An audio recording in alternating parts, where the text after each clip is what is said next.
cannot breathe, I can't see, I can't look in between. I cannot breathe, I can't see, I can't look in between. Y'all come in.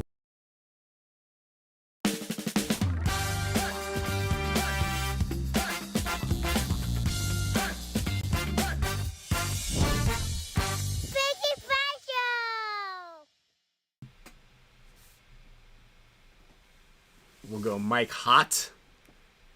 And that was like the most seamless intro you could do right there. See? Okay. So now we got the audio. We got no more music. See the music's kind of in the background right there. We turn the music on. What up, everybody? Welcome to Tuesday. And probably our best show to date. I'm calling it. We've got an incredible guest that we lined up actually as just randomly last week. We were talking about it and we said let's get him on. And I've got a lot of great videos to show everybody. Plus, we've got a little preview of the NXL Philly because that's what's happening. We leave tomorrow morning to go to Philly. What time is your flight, by the way? 10 a.m. maybe 10 or so. That's nice. And so shout out to everybody that's out there. Shout out to all the Champs Club members. Shout out to Slugs PB and Jamie Taylor. 12 months of mega support status membership right there. There we go, Jamie. Let's get you an air horn. And then I push the little A button. And then we get the air horn. Plus, Mr. David Rome, the magician, the wizard. We've got a commercial dropping. The show's going mainstream. Commercials. Nuts. Yeah.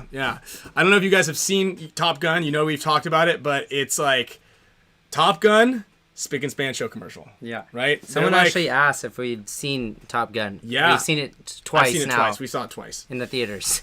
James Hall is in here. Shout out to Island Designs. Logo's right there. If you need anything printed, hit up James. He also gives away way too much stuff. Almost more stuff than the Spick and Span show gives away. He's giving away 2 Signature Series Forces. So big shout out to James and for all the support. Shout out to Matrix Gear as well. We've got a lot of stuff. We got some more fan giveaways as well. Some HORMESIS dog collars. Wow. Yeah, I need to get one of those things. I'm going to put my name on the wheel 500 times. So just to up my odds a little bit. And anyways, we got all of you out there watching us, and we're pretty excited about having you here to join us on another Tuesday. I wasn't late, by the way. No, Kyle wasn't. Ryan is giving me a tutorial, which I'm a little afraid about. That was a lot of information. That was a crash course. I don't even feel like that was like 25% of what needs to be done. So once you get it rolling, we're rolling. That was 5% of what I'm afraid of. Oh, you mean the other 95% is talking for an hour and a half? Yes. So, yeah, Ryan's gonna be gone like all of July. So, well, not all of July, but for 2 shows that I gotta take on by myself. And you guys have seen when Ryan gets up to go do something for 5 minutes. 5 seconds. Yeah, 5 seconds. Well, you got Alex. Yes. Okay. I got Alex. So we've got Alex ready to go as well. So he'll be here until one of the 2 batteries die. I might just take a vacation, take the show on the road to go to somebody. Yeah, go up to San Francisco go to San Fran for a little bit. Maybe I'll go take it and hang out with Meter in Texas. Oh, you could go to Field 1. Yeah. There we go. Now we're talking. You can be a beekeeper. Mm-hmm. You can learn. Alex will teach you how to keep bees. Yeah. Lots of stuff. So yes, I'm gonna be gone for basically the first 2 weeks in July. I'm gonna be like out of touch. Not just gone like, hey Ryan, can't you just go to the hotel and just log in and do the show? I'm talking like remote, no cell phone signal. There's like one place, one day that I think we can get a Wi-Fi signal from like a land camp. I'm gonna be on a boat. The Spick and Spick show, yeah, that's what it's gonna be. Yeah, it was the Spick and Egg show. It'll be the Spick and Egg show. Yeah. Scrambled Egg show. Or I was actually, which was really funny, I was thinking about how we could rename the show for the 2 episodes. And then when I get back, actually, we're both flying. Oh, you're not.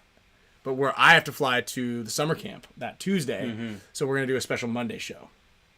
Okay. When I get back. Don't even worry about it. We're thinking too far ahead here. But yeah, and El Duras is right. Let's go ahead and get this thing kicked up to 100 likes. Because I also have You like what just happened there? I don't know if anybody just. Can you give me one of those black? Anybody just see what just happened there? What do you want? Black dog tags. Yeah. If you can get it off this time. First try. There we go. First try. So I've just been charging my phone, wanted to make sure it was charged, but that the bottom of it wasn't connected to anything. So that was pretty cool.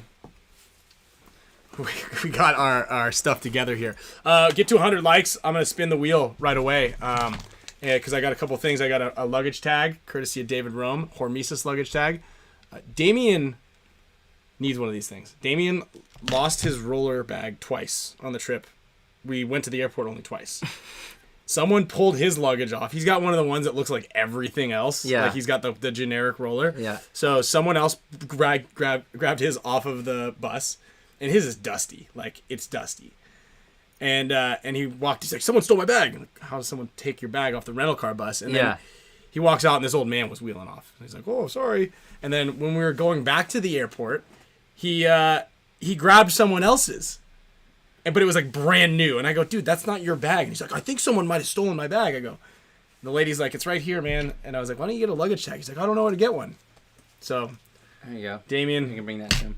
Yeah, maybe we can bring I had to be careful with my jokes with Damien because were you there when we were eating the watermelon? And I was like, hey, everyone obviously knew this was a joke, but I was like, don't eat the seeds. And he's like, why? And I was like, well, because a watermelon will start to grow in your stomach. Mm-hmm. And everyone's like laughing a little bit. And then I could see him kind of looking at me with the wheels scary eyes. Yeah. And I was like,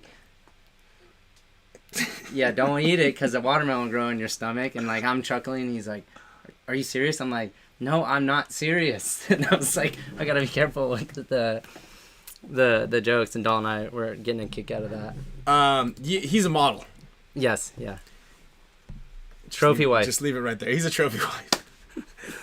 He's got a great sense of humor. He's great. I like him. He's the best to have around. Not just because he laughs at everybody's jokes, but he's also a good kid. Yes. So just make sure you guys just don't swallow the seeds. We don't want anybody's stomach to get really upset. Disclaimer. Don't eat the watermelon seeds because you'll grow a watermelon in your stomach. And yeah, Matt, I see your message in there as well. Yeah, I'll check my DMs. If you were trying to get a jersey from me, we've got these are cool, man. How do you like our jerseys? They're really nice. Yeah, they're nice. I don't have one yet, but I had a couple of people ask me hey, can I buy a Dynasty jersey? I was like, I don't have any yet. I ordered some extras for you, thanks. so they'll be here in about 4 to 6 weeks. Okay. But your 2 jerseys, here we go, were delivered to the hotel yesterday. Oh, nice. Which is a little sketchy. Yeah. It's kind of scary because I called the hotel twice today, and they didn't know any of the names that I gave to them of what the package should have been named. Oh. So we're just gonna cross our fingers that when we get there tomorrow, you're not wearing this Oliver Lang jersey right here. Oh, I mean that might be cool. Bad. So you might we'll bring these. Yeah, with that. Yeah, we'll bring this. Alex keeps printing these things. It's kind of like if you build it, he will come. Yeah. You know, maybe like if you print it, he will come. So Oliver, if you're watching this, I don't know if I could wear that one. I could wear Oliver Lang. Well, it's a large, so it'll fit you. But that's like a lot. That's a lot. That's a lot of pressure there. Big shoes to fill. Big moccasins to fill. Yeah. Huh? So Pro Paintball Troll, have fun with that one. Pro Paintball Troll has been on one, man. If you're Pro Paintball Troll, if you're watching this, we still need to get you on the show.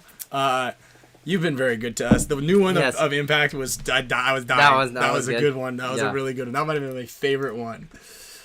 So yeah. Shout out to Thomas Hernandez. Get yourself a Field 1 Force. Exceeds expectations with every shot. Maybe a new tagline, maybe. So yeah. Anyway, a lot of cool things that are going on. Real quick, let's get the old notepad out here. We've got David Weathers coming on the show. I'm gonna fire off a video here very shortly. Shout out to Chris O. You got a W this weekend. Mm-hmm. Great work. Caught a little last couple quarters of that. Yeah. Couple quarters would be the last half. Pair of quarters. And we've got I got these new goggles that just came in. Another set of goggles. Shout out to these things were a little Hydro Dip graphic goggles. These things just came in. Pretty sweet. Yeah. It was a paid homage to one of my old sets of goggles that actually Vic has. So these are pretty cool. We've got who did those? This way. It is Hydro Dip Hydro hold on, I'm gonna pull it up. Hydrographics. Simmons Hydrographics. So we've got Greenspan there on the side, but look at the detail on the. It's pretty cool. It's like it's like in there. Oh. Yeah. So got these things. I think I'm gonna play with the bottoms out there this weekend. So Simmons Hydrographics. Thanks a lot for that. A set of goggles. We've got, like I said, we've got the dog collars that are going to be, I actually have a picture of them, but that's from Ian Friedman, HORMESIS dog collars. Yeah. Get a little are we calling Alex today or not? We can call Alex too. Yeah. Maybe you could show him. Alex doesn't have them. They're contraband, but it's like these are contraband, like they're kind of approved, but like, yeah, it's not contraband, but they're not actually made in, they're made with love. But not with love by Oliver Lang's hands. I got you. If that makes sense. Mm-hmm. So yeah. NYX $10 shirts. Don't forget that if you guys are looking to get a rash in your armpits, $10 shirts, NYX, get them. It will be very hot and sweaty this weekend in Philly, so you will need disposable clothing. It's kind of like going to shop at like Cotton On or H&M. It's like you can grab something for the race day and the buttons pop off. Like it's okay. It was inexpensive, but. $10 t-shirts. They're not joking. Sold out. So no, some of these are available now. Share the link. NewYorkExtreme.com. Extreme is with an X because it's paintball, and that's just how you spell things in paintball. Is incorrectly, but New York Extreme and James Hall is going to be doing $9.50 Dynasty shirts. Look at that. We could have done $9.99.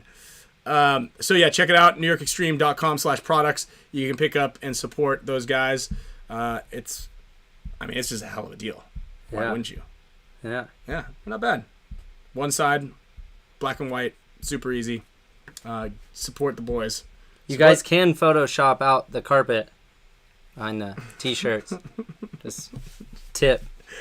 That actually is with the Canva Pro account, so you do need to pay for that, but these things should be flying off the shelf with about, I'm thinking, a 2 to 3% margin. So the best thing is that you can pay in 4 interest-free installments. That's good. Only with orders over 50, so you need to buy 5 t-shirts. That's a lot of t-shirts. Yeah, it's a lot of t-shirts. So and I believe you're right. They're gonna have a dunk tank this weekend, all for charity, allegedly. And possibly a hot dog eating contest. So that's going to be pretty uncomfortable. I might not partake in that. Maybe we should do that right before our first match. Yeah. Hot dog eating contest in the late afternoon. But yeah, charity, I believe that's going down. Plus, go ahead and pick up. Oh, no dunk tank till dunk tank till cup. Allegedly. Oh, man. All right, so just the hot dog eating contest. Can we get that confirmed? Yeah, glizzy eating contest. The glizzy eating contest. When does the Kyle Spick Dynasty shirt come? Well, we need to get some pictures of Kyle first. Yeah. In order to get that going. So let's. I don't even know where to start. So let me go with this video here. I'm gonna queue up a video before we get. Is this the video? No. We're gonna play our video at the end here. Okay. The end of the show. Towards the end of the show, we're gonna play that. One of the most epic commercials of all time. Alex a text and see if he's good with jumping on the call here in a little bit, and also Glizzy Goblin. I'm not totally sure what that means, but it sounds like it could be Glizzy something. is like a hot dog. Like a glazed hot dog. It's just like a nickname for a hot dog. Get out of here. Yeah. Is it a joke? It's like a slang. Is it on Urban Dictionary? It might be. Okay, so this video that I'm going to show is something that and you got to watch this too. It's something that I was showing or I was talking about last week. Okay, so remember when I said David Weathers was, you walk into this room, like a small room, shelves on both sides, and each side has got bins all over it. Each of these bins, none of them have tops on. None of them have lids. It's just like they fit perfectly in there to keep whatever slithery item that's inside there. You slide out, and then bam, there's a Cobra. On top of that, I don't know if it's like a sick joke, and we're gonna ask him here in a second, but he happens to have like lots of climbing ropes just dangling around, like a lot of ropes. So like you'd walk up and there's some bungee cords, right? That look like snakes. Yeah. You know, if you're already sweating and are they for the snakes to like climb? maybe holding some stuff up. But here, I just want to show everybody. So we're at 99 likes too. So if we get to 100, like I said, we're gonna do a quick giveaway as well. The only hip Ryan knows is broken hip. So check this out. I think it's over there behind the golf cart. Okay, you want to just go ahead and go behind the golf cart instead of asking us what's going on? All right, so you open this bin and there is a Cobra. And okay, give me some space. Don't worry, I'll clear the door for you. I'm fucking coming back. This bin and wham, Cobra. Oh man, You can. Oh, there it goes. Look at there I go. I'm out of there.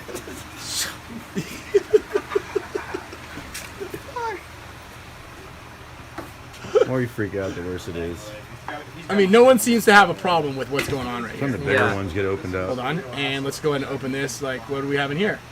And like, look at that little there's cords hanging on the. Oh, Cobra, ready to go. Yep. oh my god. See how there's no tops on these things. Oh, they're all pissed.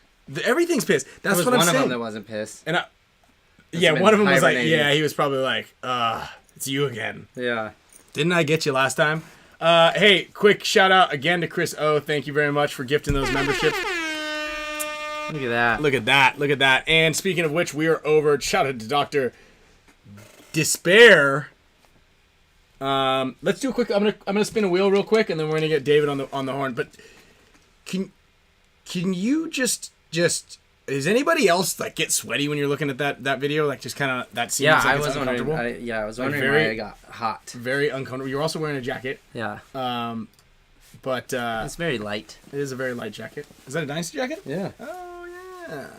Shout out to Vic Gamboa right there. Mm-hmm. Hey, so real quick, I've got 2 things that are going to be going out right now. Kevin Yantosh, there we go. And you live in snake territory also. Shout out to Ian Friedman, Alan Garcia, gifted memberships by Chris O. Shout out to Chris O. Get you guys on the wheel here real quick before we jump into this part right here. We got Alan and Ian. I'm going to put you guys both on the list here. Someone said, did you watch that movie Hustle?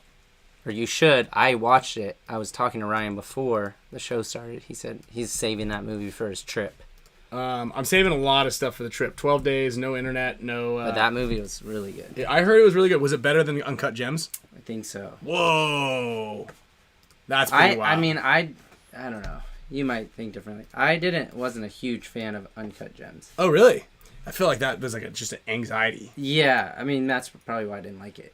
The Hustle's just really cool. There's a bunch of cool stuff in there. Okay, cool. I like cool stuff. Here we go. Good. Uncut Gems has better anxiety. Uncut Gems That's what it's all about. Is the movies are meant to make you feel something. Draw out the emotion. That's right. Yeah, That's right. it would definitely. But cool stuff is stuff. Yeah. Yeah. Already put it to good use. Benjamin Nelson. I haven't sent it out yet, but I have it right here. So I got you in the calendar, ready to rock and roll. All right, real quick. Let's just do a little beginning of the show wheel spin right here. This is for all members. We're gonna go with a luggage tag from David Rome, and then we're gonna go with the pack of paintball training cards. Who knows what's inside of them? Sean Williams, first winner. Here we go. Big spin.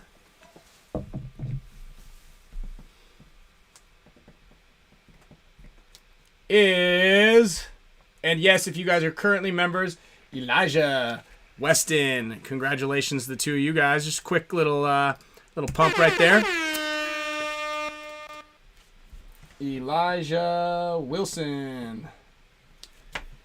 Just to get a couple people, really excited about all the likes. We're stoked that we have so many people already jamming on the show right now.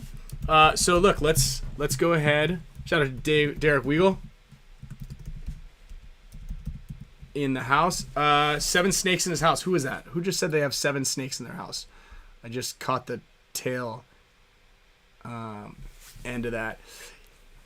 That seems kind of a little too much. A little too much. Too much. There was actually a story about some lady in like Modesto or something that had like a rattlesnake. I don't know if they're called dens or anyway, there was like hundreds of snakes that were breeding under this lady's house. And it was in the news. That's kind of scary. That's kind of very scary. I hated Uncut Gems. It gave me PTSD. Plus the sound in the theater was screwed up. PTSD, are you Michael? Are you PTSD for hurt your ears? Jeez. So it's like the air horn when I don't when I don't pay attention to the sound of it. Oh, did you like when we the other day when we saw Top Gun for the second time? Did you like the? That was so strange.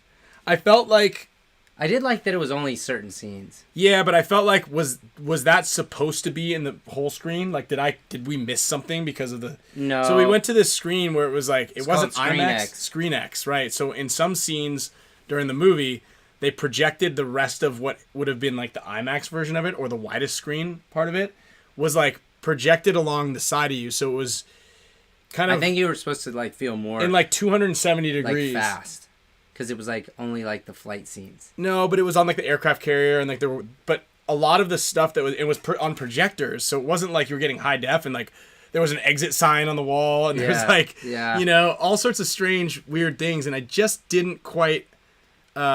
Understand it. Yeah, 90 rattlesnakes. Screen X made you.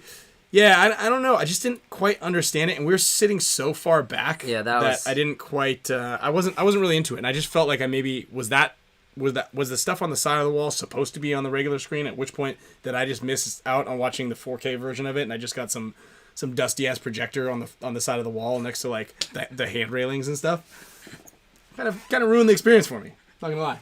Kind of ruined the experience for me. All right, I'm gonna call David Weathers. Where do we have a box? Funny story, actually. The girlfriend keeps, when I'm gone, switching the TV into Zoom picture mode. So I turned on the NBA Finals yesterday. I'm like, something's weird about this. I can't see the net. I can't see the score on the bottom of the screen. And I was like, did you switch the TV back? Like I've been asking you not to do, because you can't see the whole picture. Because like, it's because she doesn't understand when there's like little black bars, little bars.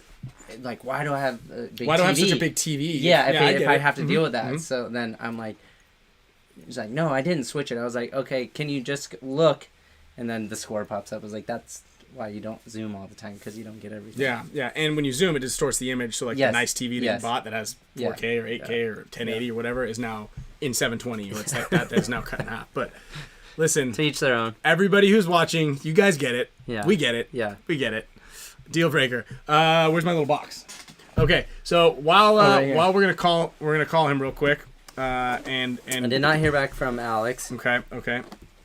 I'm going to put up another video here, so that you guys can kind of get an idea. Let's look at this one's nope, not that one. Let's see. Let's go with the Cobra getting put into a bag. This one's a good one. So, this is Big Worm. Oh my god. Ah, perfect. Speak of the devil. For OG Alex just said okay. We'll call him in a bit. So, we're trying to get this snake out here so we can take the picture that I just showed you right before this. And it's 13 feet long, I think. How big is he? That big. There we go. Hey, what up? Snake God. Snake God. All right, hey, I'm going to turn you around so everybody can see you. All right. Whoa, how's this working here? How's this working? You know, you're looking at the garage, but everybody's looking at you. So just know that. Gotcha. Know that everybody can see you. Right here. All right. Hold on, right there. There we go. Are you on your phone or a computer? Yeah, I'm on my phone. All right.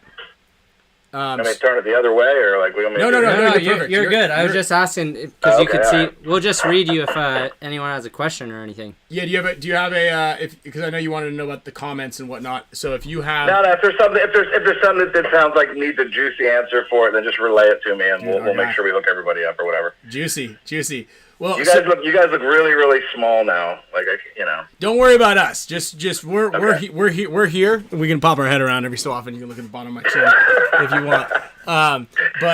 Yeah, you got the cameras up here. The messy garage is all back there. But yeah, they can see. Everybody can see you. We're not very high tech. Yeah, this is actually what we're doing is we're anti-establishment, really, right? Is we haven't conformed to the applications that you plug in to like have a split screen, but at the same time, I'm just learning this FaceTime business kind of. So you guys are, you know me, Ryan. I'm like a savage out here. Like we don't really do a whole lot of modern stuff. I mean, So speaking of out here, on floors and stuff like that. So where do you live? Let's hear a little. I'm in Punta Gorda, Florida. It's like southwest Florida, just north of Fort Myers area. And I've been here for like 25 years now. I'm originally from Fort Lauderdale, Miami area, over on the East Coast. Mm-hmm. So South Florida though, like anything north of this is like Yankee to me. Like way north, yeah. I'm from dirty South, But like I was born in Hialeah, so when people see that, like especially back when I used to have like not like a dirty Santa Claus looking beard or whatever like that, when I used to have like a black beard, people would like swear that I was Cuban. Where are you from? Hialeah. Oh yeah, that guy's Cuban. I'm not Cuban. I don't have anything against anybody, but I don't even speak Spanish that good, so there's no way I could be Miami Cuban because they talk so fast and stuff like that. So if you know a little bit of Spanish, you're still getting lost. Like you have to know Spanish to talk to them people down there, and I'd be lost. So I used to get accused of that because I'm tan, like I'm brown, but I'm not really, you know what I mean? So okay. It was just kind of a weird thing. It was just kind of a weird thing going on, All right. Okay. So anyway, so this is David Weathers. Well, yeah, this is like the first live video thing I've done in like years. I've been like kind of like in hiding. You know what I mean? Yeah, I did a lot of stuff back, before, like the America's Got Talent, Wild Boys, Jackass, Discovery, and all that stuff. And then after America's Got Talent, I don't know, it's just something clicked one day, and I'm like, you know what? I don't want to be. So here, let's back up a little bit. So because you skated over quite a bit of your credentials as to kind of who you are. So you you've been on America's Got Talent. You worked on Jackass. You've been on Jackass. You're like the wild animal handler, correct?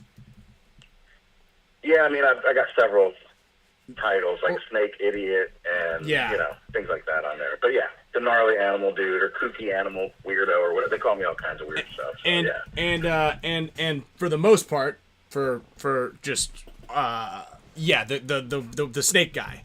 So, Mostly, yeah. The Cobra Kid is what you're kind of been called, right? Yeah, like my forte is snakes, but I mean I've had tigers and lions and bears, and I've trained with elephants and like kind of like a jack of all trades. But my mastery is probably cobras and venomous snakes and stuff like that. I put more time into being the best at that rather than just being good at everything. You know what I mean? So I was actually telling you today, which you weren't aware of, which I thought randomly because you texted me last week, and I was like, oh man, he must be wanting to ask about Nick Laval, who I also just talked to today. But Nick Laval just got bit by a rattlesnake a week and a half ago. Where was this at? What state was this in? So he lives in Colorado, so I'm assuming he was just kind of cruising around. I think he was on a run. Okay. Oh, he was on a run? Yeah, I think he was like running through a trail. Okay, so you're exercising. not. Yeah, you're not like on the street running along the track. Yeah. You're like. He's an outdoorsman. He's an outdoorsman. On trails, like mountain trails and stuff like that. Yes. Yeah, and so he got bit by a rattlesnake in his leg, I'm assuming. Yeah. The shin. In the shin. So Whoa. So you've been bit by a rattlesnake. You've been bit by several snakes, which is. Again. So I'm a snake fight expert. Come on, what do you want? You're also a snake, but yeah, it's 3 different types of snakes. So are you immune now? Like if you get bit by that same snake, are you good or no? Well, so here's how that works. Like I don't do like stealth envenomations, like they call it self-immunization, where you take minute doses of venom and inject it to where you build your immunity up. Yeah. So in my case, the 3 bites that I had were first off different snakes.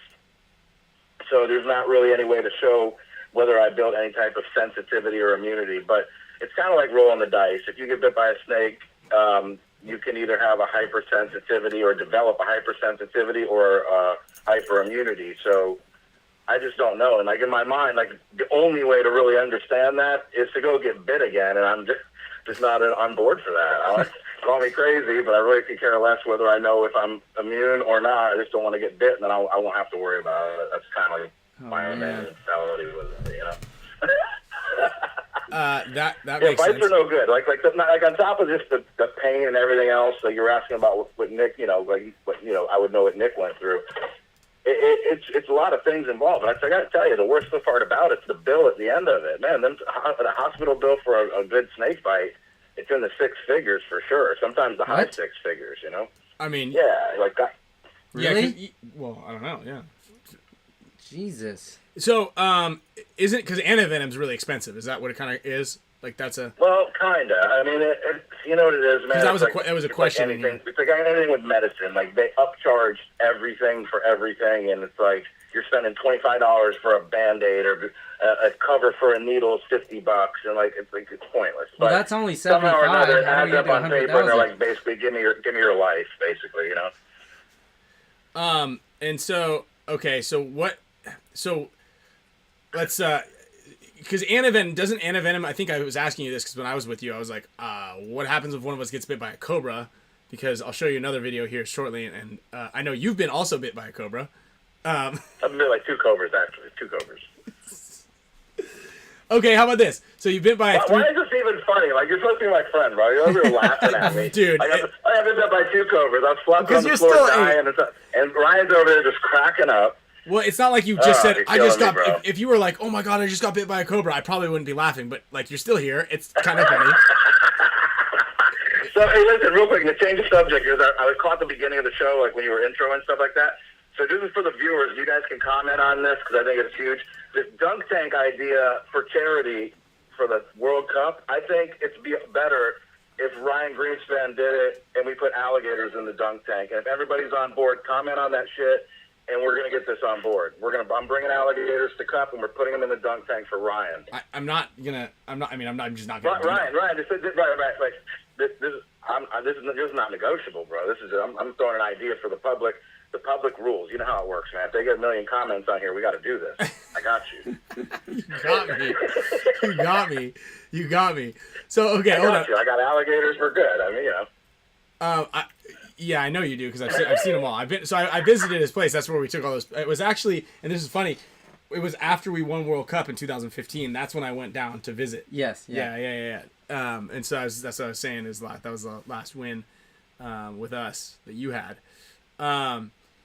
Okay, so I'm just got a lot of questions, even though I feel like I should have already asked these to you. So you've been bit by 3 different cobras, or 3 different snakes. Right. Each snake has, like, the venom does something different. Each one has, like, a different effect on you, correct? Yeah. Okay. So, all right. So, what do you want me to do? Would you want me to just break them down? Well, I kind of wanted to be like, which one was the worst? Yeah. Like, because there was some sort of water moccasin in there also. Yeah. Okay. So I'm terrified of those, especially. That was probably the worst and the most, like, life-threatening. Which one I was guess that? would be the only way to put that. What was it called? It was called a cantil. It's in the same family as a water moccasin or a copperhead that we have here in America. But being from down in Central America, they have different. Sorry, I'm having a brain fart. Different, like, elements to their venom, different proteins and whatnot that cause more damage, more internal issues going on. So a local anti-venom for a water moccasin will only subside partially the symptoms that you're seeing, and then the other stuff you would need a specific anti-venom for something down in Central or South America. And the problem I ran into on bite, why it got so drastically worse, is because for some reason the people that were consulting this bite would not listen to me, which at that moment I feel like I was the expert since I'm the one that had the snake. And where were you? And I was here in Fort Myers, and I was at home when it happened. Okay. And I went to the Fort Myers hospital, and they gave me the wrong anti-venom, like 22 vials of it, and then just let me sit there like a dead lump for like a day, almost like over 24 hours. And then I'm, like, literally dying at that point. I'd gotten into, like, liver failure and just, you know, it was just a mess. And that was a tough one. And it took them, like, almost 48 hours later before I got the right anti-venom. I mean, where do they even get the anti-venom for a snake that's not even a local snake? Like, do they? Because they don't. So here in Florida, we have so many regulations as far as like being able to keep venomous snakes or crocodiles or whatever other dangerous animals we have running around and stuff out here all the time. So we have like certain things, and one of the things that they had done years ago, back probably early 2000, maybe 2001, right around in that time, maybe even a little bit before that, to be honest with you.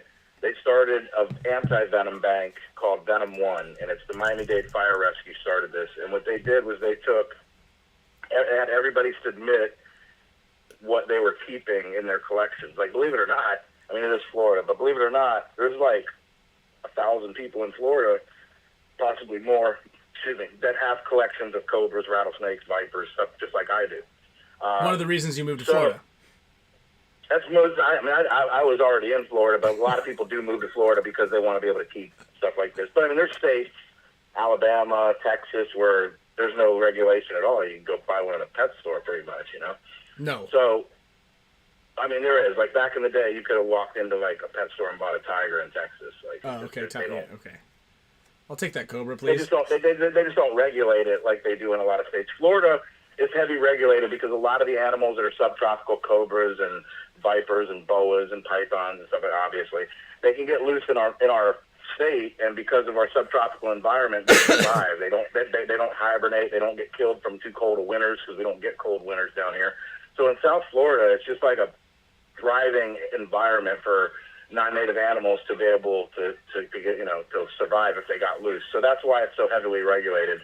And case in point, like the iguanas and tegus and the Burmese pythons you hear about running around in the Everglades, those are a lot of the examples of what can happen if it gets out of control. And the last thing they want is cobras and venomous stuff like that. I mean, can you imagine coming to Florida? Hey, come to Florida, the home of, you might see a cobra crossing the road. Like, nobody wants that. Isn't it true, too? Like some I want that, but nobody else wants that, Is it true some certain snakes, too, they don't need to mate to reproduce, right? Certain species? So any species can actually do that. Reptiles are real predominant in it. Some lizards, there's frogs, there's a lot of snakes do it. It's called, that's going to brain fart me now too. It's called, hang on, it's called, let me get back to that, because if I think about it, I'll never, we'll waste this whole episode trying to remember it. It's called, I just had it. All right, forget it. Let me move on. I'll just blab it in 2 seconds, and you'll be like, what the hell did that come from?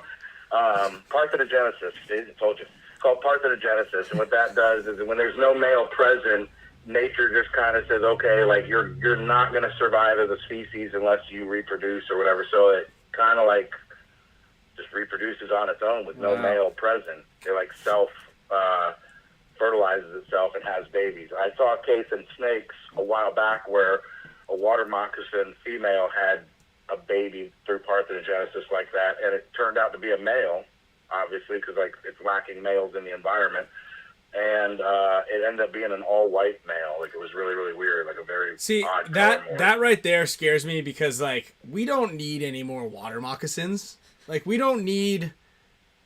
Correct me if I'm wrong, and I know that maybe this might be a touchy subject for you, but we don't need all these venomous snakes. Like just kind of like, can't reproduce, so may as well I'll just reproduce and it'll be male, and then we'll have more babies. And now there's more venomous snakes in the water. Where there needs to be no venomous snakes in water. Yeah, that's just like that should be a thing. Yeah, I think I got declined people trying to call in on me. I mean, well, here's the thing: a water moccasin, believe it or not, they don't really spend a ton of their time in the water. They hang out around the water because they eat fish, they eat frogs, they kind of eat anything. I've seen water moccasins eat baby alligators and things like that. But generally, they're like up on the land or around the edges. They're not really swimming. And when they are swimming, they're trying to cross it. So you hear all these stories, right? Like, a water moccasin attacked me while I was fishing and all this. I know they don't right? Yeah. So, like, the story behind that, the real story, like, there's always, like, his story, the truth somewhere in the middle. So the story behind it is, guy fishing has his boat out in the middle of the canal, water moccasin swimming across. It's going to climb into the boat. Why? Because it doesn't really want to be in the water any longer and have to, because I just established they really didn't like water that much. They don't want to always be in the water. They will They hunt fish, things like that, but they don't want to, they don't want to sit in the water all the time. So when they see a boat, it's like an island or something. They don't know. It's in, oh my God! out It's in the middle of climbing the boat with you. What's that? It just climbs in the boat with you, and then it's pissed off that you're in Yeah, there? it'll climb up in there and try to, like, dry off or rest, because you never know how far it was swimming to begin with or whatever, right? So then you get the fisherman that goes, oh, God, a water moccasin's in my boat. And then he gets to whacking it with his fishing pole, And now he pissed the thing off. I mean, what do you expect? It to just lay there and be like, all right, cool, thanks for hitting me with this fishing pole. I'm just going to hang out. No, it usually ends up biting somebody. Like I tell people in my lectures, like, you raise your chances dramatically of getting bit by a venomous snake by going out of your way to try to kill one. So what do you do? You just you just keep fishing, or like? What's that? Haven't you seen Life with Pi? When he's on the boat with yeah, you just got to feed it a fish. Yeah. Oh, really? Well, I don't know. Actually, that was an anecdote, but you tell me. I never saw it. Yeah, I never saw it, actually. I saw, like, a CGI animal on there, and I was like, I can't watch it. Oh, man, I think I just lost my So what are you supposed to do if a water moccasin jumps on the boat? Well, I mean, definitely don't try to whack it. Just, flip it off the boat. You don't have to kill it. What do you flip it off with? Man, I'm having, like, this contact issue. Probably not a good idea since I'm in my snake room. Oh, you're in the snake room. Yeah, I'm in the snake room. And now you've got one eye. Snakes all around. Hey, there's two open. Hold on, scroll back over your right shoulder here. There's two open bins behind you. Oh yeah, they're around somewhere. No, I'm kidding. They're not out. Were there snakes in there? There was. A lot of them. The ones that are open are generally empty, and I don't know if I've lost my contact or what. Isn't that a good idea to be in a venomous snake room when you can't see? Whatever, we're good. So yeah, if they're open, they're generally empty. I shift them down. Like I'll clean one, put one in another one. There is times where everything's full. I've had that happen, but. So I get rid of stuff. I know we're bouncing around to a lot of hypotheticals and a lot of crazy things that are going on. And if anybody out there has questions for David Weathers, please pop them in there. How many snakes would you say that you have right now? Just by looking, this is only my venomous stuff. I have a whole other room and in my house and stuff like that of non-venomous stuff. Mm-hmm. So just the venomous stuff. If I did a quick count, let me think. 5, 10, 15, 20, 25, 30, 45, 50, 55. Every single one wants to kill him. 1, 2, 3, 4, 5, 6, 7. I don't know, like 82 maybe, 80, 82, and half of those are probably cobras. You got a lot of cobras. I got a lot of cobras. And then you have cobras, rattlesnakes. I think you had a fer-de-lance last time I was there, which is I do have a fer-de-lance. Those are like the meaty ones. Gaboon vipers. You have a gaboon viper? From Africa. Yeah, actually. Don't. Just leave it. I'll. Just leave it. See if we can find. Just leave him. Out, oh, he's in there. Yeah. Oh, so that was Big Worm's cage, right? No, that's just his little cage. You still got a big. Here, let me see if I can do a little quick virtual. So the gaboon pit viper. I'll drop some knowledge on here because I've been to West Africa and we got to see these things right before they took us to see this snakes, which is like. It's indigenous to central Western Africa, and it has the largest or longest fangs out of any snake. Am I correct on that? David? Pay attention. Oh, wow.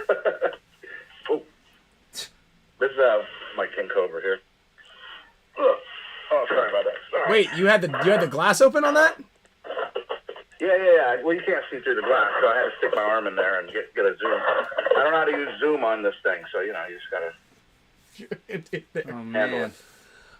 So the gaboon pit viper is the one that has the longest fangs, correct? Yeah, longest fangs, and I got a big one too. It's probably 4 foot, something like that. Mm-hmm. They took us when we went to go play. We went to West Africa, Yosh and I, over New Year's one time to visit the Ocelos team, and they took us to see this snake, and they're like, "Oh yeah, see how it blends in? This is like the indigenous snake here." And then they took us out to play paintball in the woods. After that, when you were talking about playing paintball in Africa, only thing going through my mind was like, good God, do they even know what's out there? Like, the shit that's out there crawling around, do you even realize how bad off your day would be if you got bit by something? Oh, you're like, toast. Africa just has deadly stuff, you know what I mean? That's why like, you don't play in the woods. even the cobras, like the cobras that I've been bit by were Asian cobras, and they were bad, like kidney failure and, you know. So are there any long-term, Kevin Yantosh is wondering if there are any long-term side effects, you know?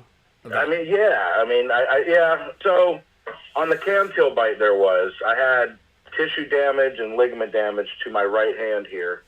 So it bit me going through this. You can see kind of right there where it's all rotted out, like compared to this hand. Like it's missing something. Oh, wow. And those were on the hand? There's a vein that goes through here, and there was a hole there. Let me see, right there, and then a hole right next to it in this tissue.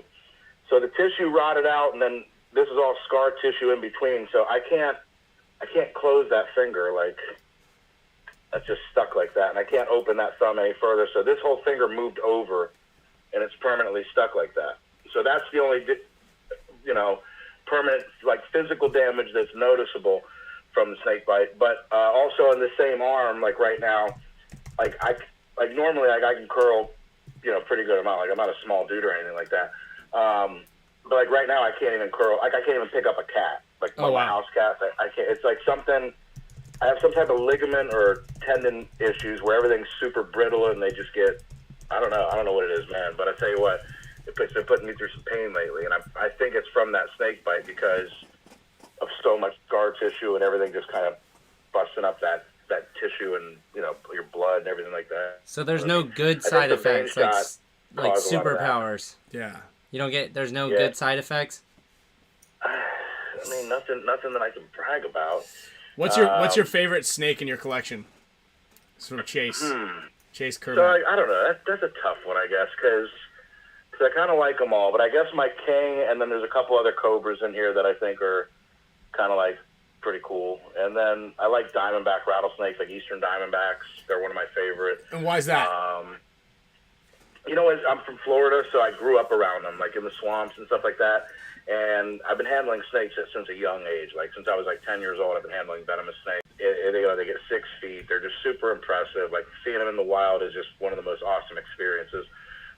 For a snake guy, like some people probably wouldn't share that, you know, that opinion with me. But it was just one of those things where because it's more like close to home, I became really good at handling them. Like I use them for my shows because my shows are very basic as far as my educational part of it. I basically teach about all of our venomous snakes that we have here in Florida, which fortunately and for us, we have like all 4 species in North America right here in Florida. So we're awesome. And I know I just got into like doing those lectures. I'm always handling, you know, rattlesnakes, copperheads, cottonmouths, coral snakes. And then for entertainment purposes, I always throw in a cobra or something like that because it's not native, but people always talk about cobras. It's a very famous, you know, people know they know a cobra over any snake in the world. You know what I'm saying? So yeah, I just kind of always did that for, you know, first off to teach the difference between cobras, rattlesnakes, and the different species and the different venoms. Like it's just added material.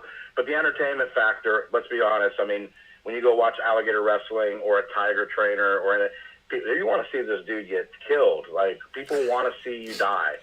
Like, I'm not even trying to be funny. Like I've accepted that. Like I think it's rad. Like, people are just like, fucking bite. I'm like, all right, cool, let's go. You know, and it's like it makes you look like more of a hero when you get out of it when they're expecting that. So, and it's all showmanship too. There's a whole showmanship aspect to it. So like I'm not just an animal guy. Like I'm a showman. I'm an animal person. I'm not just a reptile person. I'm into all animals. So my mentality is a little bit more broad than most one-sided, like the division of animal people, like a reptile guy or a big cat guy, or you know what I mean. Mm-hmm. I kind of have an open mind on all aspects of it, and I combine a lot of that knowledge and stuff like that, whether it's doing shows or breeding or anything else that's involved. Even out in the wild, just going out and photographing like wild animals, just it helps to know the behavior so you can get better images and things like that too. Sure. So, you know, it's just been one of those things where having all these different animals and stuff like that involved, the eastern diamondback just kind of always stood out because I've learned how to do like really crazy stuff with it. Like I could pet one on top of the head while it's in striking position from facing it, like face to face. I could reach over to pet them on top of the head. Isn't that something that you did for the America's Got Talent? You did like a you put like a balloon in your mouth? I did something similar to that, but what I did was so a long time ago, there used to be a guy named Ross Allen. He had a place up here in Weeki Wachee Springs, or Silver Springs, called Silver Springs, and he's also the guy that produced the animal stuff for the original Johnny Weissmuller, Tarzan, and stuff like that. Okay. And he was really famous for having canned rattlesnake meat, and personally, like as one person in the world, he probably have seen more eastern diamondback rattlesnakes than anybody else. He had several books about his stories and things like that. So, I mean, anybody that was in the animal, or, you know, especially venomous reptiles, they knew who Ross Allen was. And he used to do this thing where during his shows, he would take a balloon and either hold it in front of the rattlesnake or put it on the end of his hook when he got a little older and stuff like that. And he would have the snake strike it. And I'm like, that's pretty cool, but I don't want to come out here and just be like some kind of copycat. So I was like, I'm going to put it in my mouth and let the rattlesnake pop it out of my mouth, because then it's like, it's rad. If I get bit in the face, I'm dead. It just ups the game, you know? And when you get into the mentality of being a showman, and and especially in a competitive mentality that I grew up in, like I was young, you know, I started as a teenager in this stuff. So all my friends were like 10 years older than me, in their 20s, gator wrestlers, things like that. And it was always not really competitive, like a sport like paintball or anything like that. It was just I don't know why it hasn't Oh wait, are we good? Yeah. Hey, oh, we're good. Is this us? We're back. Okay, we did it. All right, well, I apologize, everybody. We're back. That was really strange. That's never actually even happened. Actually, I think it might have happened once. All right, let's get it. That was the longest. That was the longest. That was a very strange occurrence. Like, it just kicked us off, and then everything else connected back onto the Wi-Fi except for the computer. So hey, I apologize. You guys on your toes? Yeah, keeping everybody on their toes. We're just seeing who the real OGs are that wanted to stick through the blackout. Yeah. Thank you, Forky. Appreciate you. It's worth their while. It's worth their while. It's definitely worth their while. Weathers is back. We've got something special still lined up for the rest of the show. Let me give you a little booster seat here right now. Can we lift that up? Yep. There we go. All right. Let's get you up a little higher. Let's get like the glare version off of you. Right. Maybe there. Let's see here. There we go. How's that look? That good? That's good. Okay. All right. We're back. Okay. Again, thanks. Appreciate everybody for sticking with us. Thank you very much. Oh, yeah. Thanks for calling back, David. We got some good stuff going on here. Anybody out there that read my Facebook post and is like a fan of mine or a friend or anything like that, that's not into paintball at all, just to let you guys know, these two guys here, Ryan and Kyle, they're professional paintball players, top of the food chain. Like, you put these against any one other guy at the top of the food chain, and it's literally like these are the best of the best, you know, as far as their abilities and stuff like that. So just anybody that didn't know who they were, professional paintball players, world known, top of the food chain shit. There we go. So thanks, I appreciate that. So we were kind of jumping around all sorts of different stories. But I think where we left it off was we were talking about the balloon trick. So yeah. When I did that, it was just one of those things where it was like kind of go hard, go do or die thing, and it was just that mentality of being a showman. But you know, like over the years, we focused more towards like the educational stuff, and then the thrill-seeking stuff is for just to make extra cash or money or something, because it's something that I do. It keeps the bills paid and things like that. But it's not what I focus on. A lot of people over the years are seeing me on TV. I got a lot of hate by being that guy, because you know, like anything on TV, whether it's news, television, movies, anything, they're only putting out there what is going to be capturing the audience. You know what I'm saying? So sitting here talking about, you know, the wiener length of a rattlesnake or something like, nobody cares. But if it's going to bite me in the face, everybody's tuning in for that. What is the wiener length of a rattlesnake? I mean, it depends on the size of the rattlesnake. Okay. But they're really not that big. But now, like a king cobra, for instance, I mean, they got a big old wiener. It's got, you know, it's a big snake. So, actually, no. They got two of them. Let's not shortchange these guys. They got two. So, double her pleasure. And So it's like one of those things where it's like you have to put that in there, but they only edit that cool stuff for TV. So everybody's like, oh, this guy's just a show off. That's all he's doing it for. He doesn't even care about his animals. But people just don't know me. They assume that. But like if you've been around my place, you see that I put more into my animals than I do myself or anything that's my belongings. I can attest to that. Person. Yeah, 100%. I'm not a materialistic type person. I'm not, I mean, I'm pretty chill. I'm pretty basic. What does I barely wear shoes. I mean, not the upkeep, because I know the upkeep of all your snakes is it's always obviously variable, dependent on the type of snake or the amount of snakes. But what would it cost to get a king cobra? Like if you have a king cobra, what is the cost of a snake, like a venomous snake? So the cost of the snake varies. There's different species of king cobras. There's like Chinese banded king cobras, Malaysians, which is what I have. The ones from Indonesia are a different color. They're smaller, a little more aggressive, and each one has a different value to it. The ones that are more rare and uncommon, if it's easily been able to be brought in or imported into the United States, then they're a little bit cheaper. If they're harder to come by, then they become more expensive. It's a supply and demand thing, of course. But like a Chinese banded king cobra, like you're looking at anywhere a minimum probably of $1,500, $2,500 for something like that, just because of the rarity of it. Something like the ones that I have, maybe $1,500, and the bigger they get, the more they're worth, of course.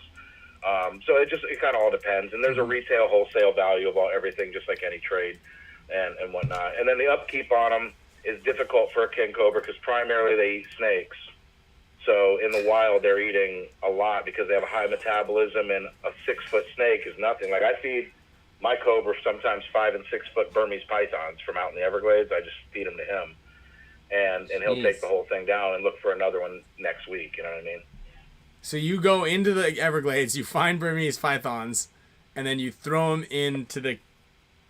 Well, by law now, that's a good question actually. By law, as of a couple of years ago, they make us kill the Burmese pythons. So for the longest time, I was catching Burmese pythons, feeding them to the king cobra, and if they were too big for him, I would sell them to somebody out of state of Florida for the pet trade or whatever, because the pet trade still exists whether they want them in Florida or not. There's a lot of crazy laws in Florida that are being put out there that's kind of like a violation of some of our rights, I feel like, on a constitutional level. Like, I make a living catching invasive species, iguanas, tegus, Burmese pythons, on the off season, like when I'm not doing shows or I'm not breeding anything or whatever. I go out and catch these things, I remove them from the wild, and I send them out of state to fill the pet trade. And I'm not the only guy that does it. There's tons of other people that do this for a living, and now they passed a law that prohibits us from doing it. Anything caught has to be euthanized immediately, or it's a criminal act, like it's a misdemeanor. Wow. So basically, if I caught an iguana and shipped it to you for a pet in California, I'd be a criminal. Wow. Meanwhile, you could just go buy one, and there's millions of them running around Florida. So they passed this law that keeps us from getting rid of the invasive species while preaching to everybody that they need to try to get rid of invasive species. So it's just a really weird thing. It makes no sense. It's hurting a lot of people, a lot of small businesses, a lot of families. I feel the pain myself because it takes probably realistically anywhere from $10,000 to $15,000 a year out of my pocket, not being able to do these things. And it keeps me at home too much. I like to get out in the woods and hang out and do stuff. So, there's a lot of things kind of psychologically messing with me not being able to do this. But, so there's a lot of factors, the licensing, the fish and game inspections, like just having animals in general. There's just such a huge overhead cost because like the pandemic, for instance, they canceled all my shows. My annual shows that I do like a half a dozen annual shows that are every year, clockwork for 20 years I've been doing them. Mm-hmm. And they've canceled them all because of the pandemic, I'm going on year 3 now with no shows. And I rely on that other money to supplement my income, you know what I'm saying? And not being able to have it, it's been pretty rough. So it's just, a lot of things happen. Showmen take a big hit when these pandemic things happen because they don't want to pay. Like festivals aren't happening, so nobody's having any entertainment and stuff like that. Mm-hmm. I mean, you guys know how it is. I'm sure there was some paintball events canceled because of it, and things like that. Mm-hmm. Except for the COVID Cup, of course. But actually, that brings me to one thing that was in the chat box quite a bit, and I did want to touch on is one thing that kind of nice that came out of it was people got hobbies, and you make hot sauce. You make like fantastic hot sauce. I just finished my mango habanero sauce. Like I just was like squeezing out the last drip of it I'm today. actually getting ready to make another batch of that this week. Yantosh is in Florida, and I know that you do have it. He was the most vocal about trying to get some. But who's that? Kevin Yantosh. I don't know if you know him. He's in the Florida area. He's watching the show. We'll have him shoot you a message. Yeah, we'll have him shoot you a message. But you you make some damn good hot sauce. So that was accidental, honestly. So what happened? It's always getting bit by the snakes, but. Yeah, but I didn't make money off of that. It cost me money. Actually, no, that's a lie. Because the video of me getting bit in the stomach by a cobra is put me in Ripley's Believe It or Not, and everything made me a bunch of money.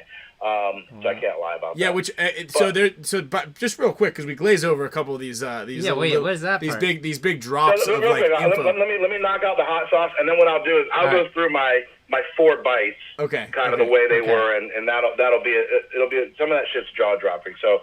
We'll stay online with that. I'll stay focused. So the hot sauce thing basically was real simple. As you know, Ryan, we've been out to dinner a million times together. So I love pho. Like I'm a big fanatic when it comes to pho, right? So I wanted Thai chili peppers, and I couldn't find them anywhere. My Oriental market didn't have them for like a month. So I seen this guy on Facebook Marketplace. He's like Thai chili pepper plant. I'm like, oh, right. I'll just go buy a pepper plant. And when I need them, I'll pull them off and whatever, and I'll have them, and I don't have to worry about running.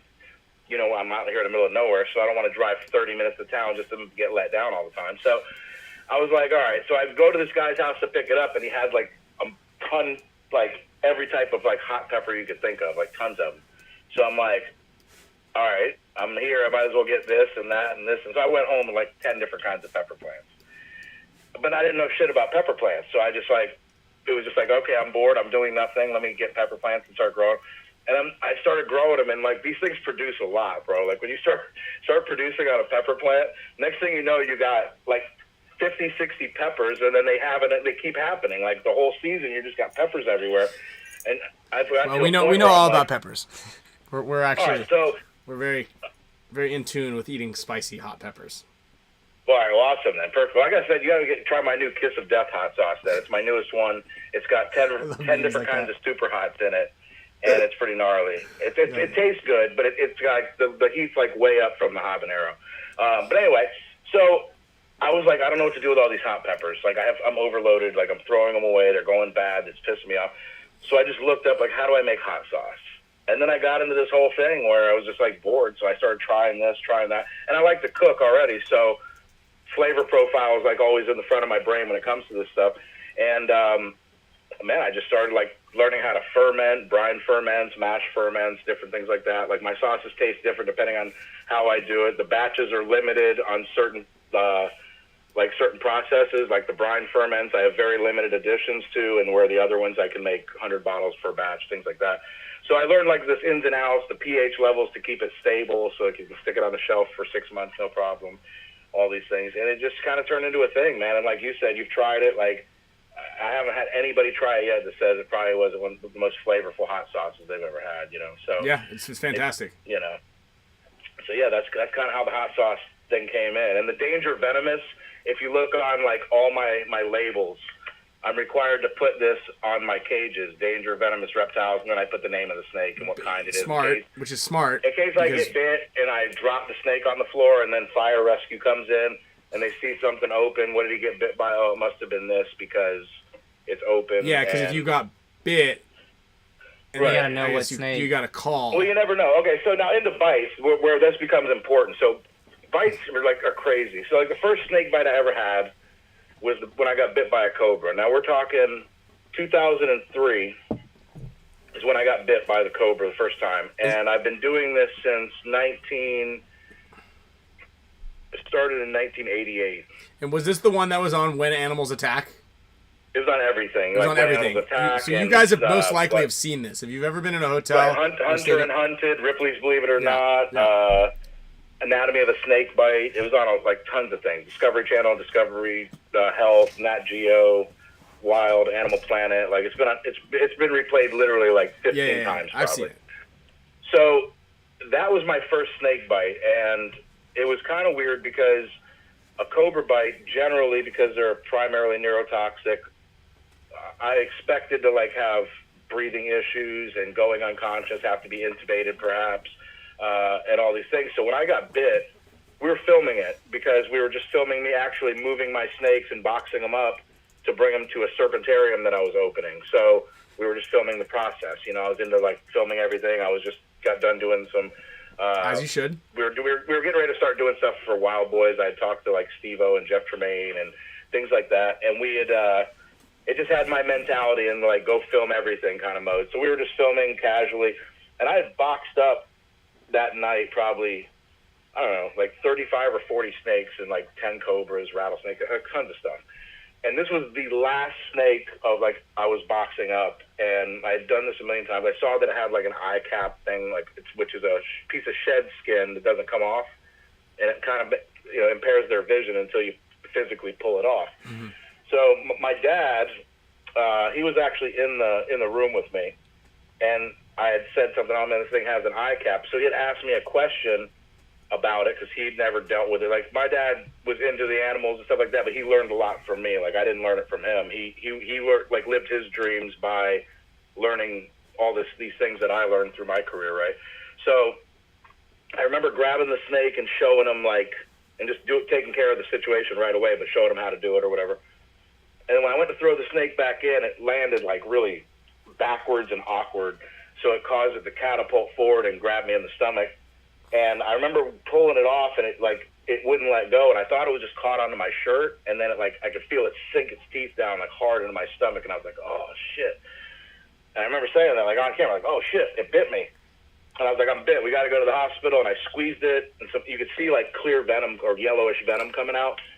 And I put the snake back in I think my dad actually might have put the snake away. I don't know. We put the snake away. I jumped in my buddy's truck. We're driving to the hospital, and I'm filming it. And I'm narrating it as to what I expected to feel because I had called one of my mentors that taught me how to handle cobras. He's been bit 50 times or something like that, a bunch of cobras. So he knows, yeah, he knows. Like he knows every little detail of every species that he's been bit by. So I was like, all right, what do I expect? And he's like, well, in so many minutes, you're going to probably feel this or this or that. Didn't feel any of it. And I'm like, what's going on here? But now this purple spot is like growing on my stomach where it had bit me. And it was hurting. Like it felt like some acid feeling and maybe somebody sticking a knife like right in that one spot on my stomach.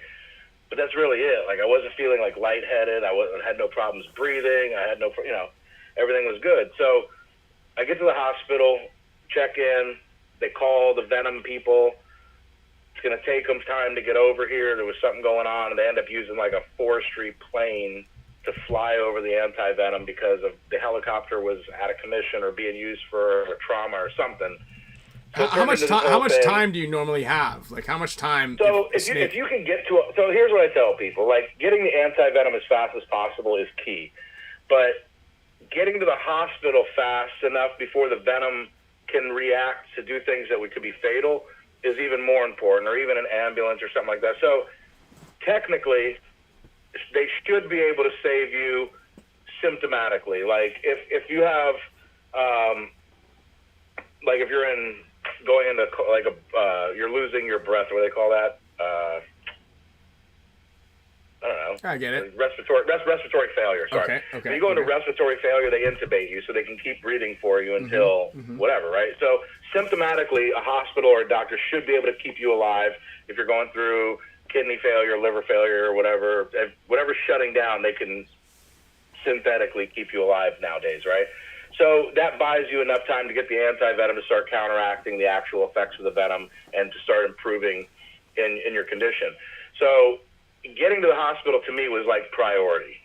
And then as I was on my way there, I had already made the phone calls to Venom 1, even though they can't put the anti-venom in a cooler and start heading to Fort Myers until they get an actual a physical call from the doctor themselves. Like the call has to be made from a physician, not by a patient, right? Right. So, but I already had the ball rolling. Like they had it in the cooler, ready to go. They just waiting for the call from the doctor, and it's ready to go. But then they had to hang up with the transport. I don't know. I think it was in January. So I don't know what was going on then. But either way, what happened?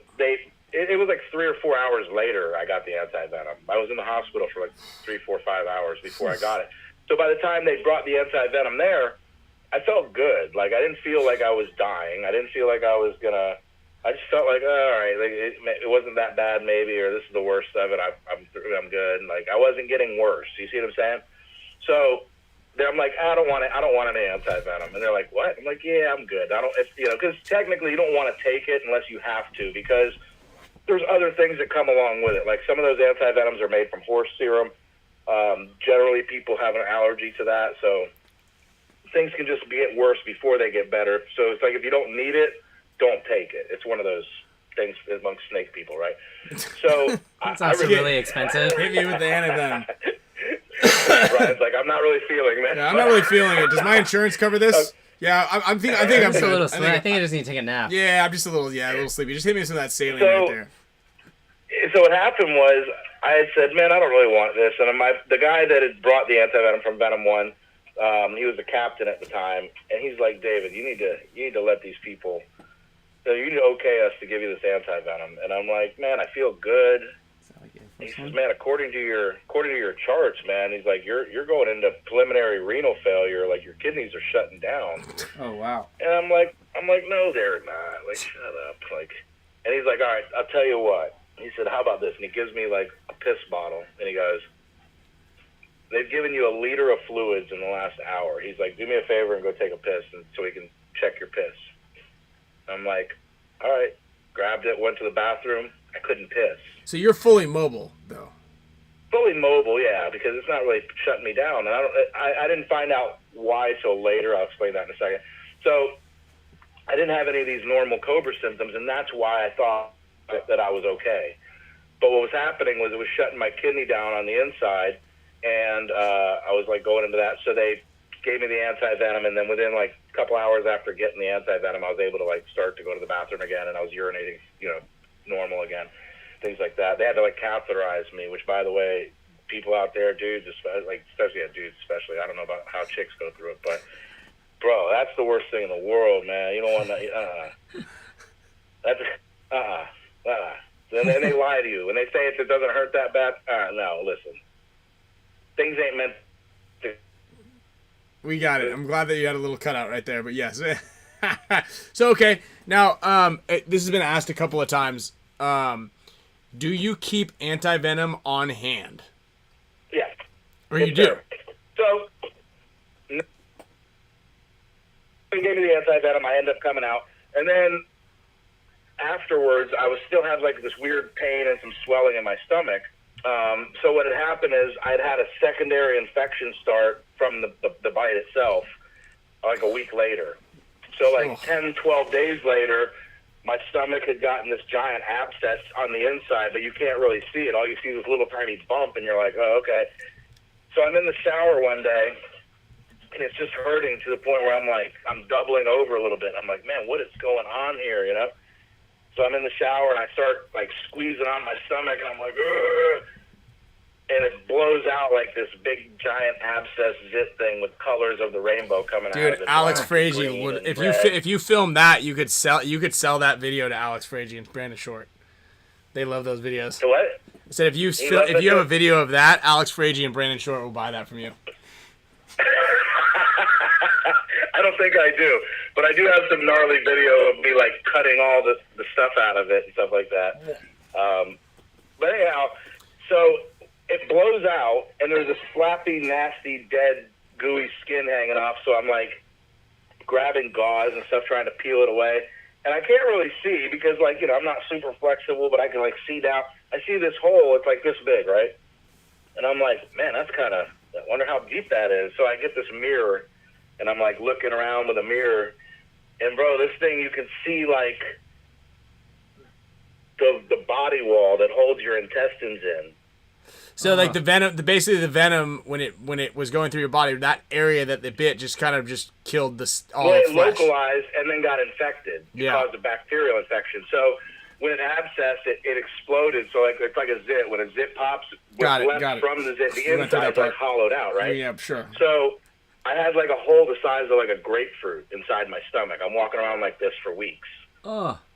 it's the craziest thing. Like I was like pouring saline down in it, and then like standing forward and letting it all drain out, and like it was the craziest thing in the world. And I refuse to go back to the hospital. Like I'm already traumatized at this point, so I'm just doing this stuff at home, like the most unsterile environment probably possible. Just whatever. Let me cut this. So real quick, two quick questions in this. Do you carry anti-venom with you ever? Like, is there any at your residence? No. The reason why I don't is because of two things. It has a shelf life. So why have something that if it's expired, I have to bring it to the hospital? They may or may not want to give it to me. So that's first off. It doesn't really expire because it's freeze dried and you have to reconstitute it for it to be soluble. But it's one of those things where, you know, FDA stuff is just really weird. I guess I don't know how that works, or DEA stuff maybe. I don't know. I don't know who regulates the anti-venom thing, but it's one of those things where it's expensive. And if I'm not going to use, I've only been bit 4 times in 35 years, so it's like. The gamble's like, the odds are in my favor, right? Sure, totally. Yeah, exactly. Knock on wood, right. So the other thing is, I feel like if I had anti-venom on hand, I'd be getting bit a lot. Like, it sounds dumb, but I feel like it's like the closer you get to the teeth, the more often it's going to bite you. I get that. Well, it's not just that, but it's like this. If I know it's sitting right here on the shelf, and I get bit and I can immediately treat myself, and then I'm in and out of the hospital by the next day, I'm just going to be a careless douchebag, and I don't really want to. It's like wearing a helmet when you're snowboarding. Totally. I mean, that's probably a good idea if you're flying down a mountain at 100 miles an hour. You want to hit a tree or something like that. A helmet might help you out, but I don't know. But I'm not like a helmet guy really either. When you're handling cobras. Yeah, I'm not really a helmet guy either myself. So it's one of those things where I feel like I guess that. It's if you know you're safe, you tend to get careless, maybe, if that makes sense. You know what I mean? So my mentality, I guess, just keeps me more focused, knowing that my only hope is sitting 3 hours away, and hopefully they have a plane to bring it to me. You know what I mean? So in those cases, like, now when it happens, I probably start feeling the opposite, like, oh, man, I wish I had that right here. Right. But in all reality, like, my mentality's always been like that. Like, let's not have it easy accessible, and I'll always be extra careful. And I feel like that's probably why my track record's super, super good, considering how many snakes I handle, the risks that I take, blah, blah, blah, blah, and whatnot. So, you know, it's a weird mentality, but it seems to work, so I kind of stick with it. Someone was asking, is cobra venom necrotic or neurotoxic, or both? Well, so that's what I was going through. So at the end of this whole cobra bite, I'm like, why did I not feel respiratory arrest, blah, blah, all these things, you know, vision blurriness, trouble speaking, and all these things? And I'm like, why did I not feel any of this? And a friend of mine that does not anti-venom production, but he extracts venom from cobras for anti-venom production and things like that. And he was explaining to me that certain localities, like a monocle cobra has localities from Hong Kong all through Southeast Asia, Thailand, Malaysia, like all over the place. That's their range, right? But like the ones from Thailand will give you mostly all the symptoms that I had said, and then the ones from Malaysia, which is where mine came from, coincidentally, causes more necrotic tissue and kidney failure, which is exactly what happened to me. So not knowing the details of the venoms and stuff like that, like I expected something from a totally different end of the spectrum than what I got, and which gave me a false sense of feeling like I wasn't in any danger. And not knowing the blood charts or anything like that the way I do now, like if I looked at them now, I would have been able to see that I had problems. But back then I just didn't know a whole lot about it. So I'm just like, I feel good, send me home, I'm die hard. Nobody can do what I want, you know, just kind of like that kind of mentality. And it would have failed. Like it was a bad situation. And then the aftermath left this hole in me, and they were like, the doctor's like, you're probably going to walk around for like a year with a hole in your stomach. And I'm like, yo, well, I got too much going on. We can't have no holes in my stomach. Too much going on here. So my buddy, he was like a lead person on, you guys heard of PRP therapy, I'm sure, right? Yeah. Okay. So my friend is the one that created the vial that separates the 3 parts of blood so they can spin it down and make PRP. Okay? So he's like the foremost expert of PRP, like the original OG of it. So he's like, man, and I've helped him work on some of the animals, like horse hooves and some tigers. We did some tiger stuff on him. Like a tiger got in a fight one time with another one at a sanctuary, and we helped, you know, fix it up with PRP.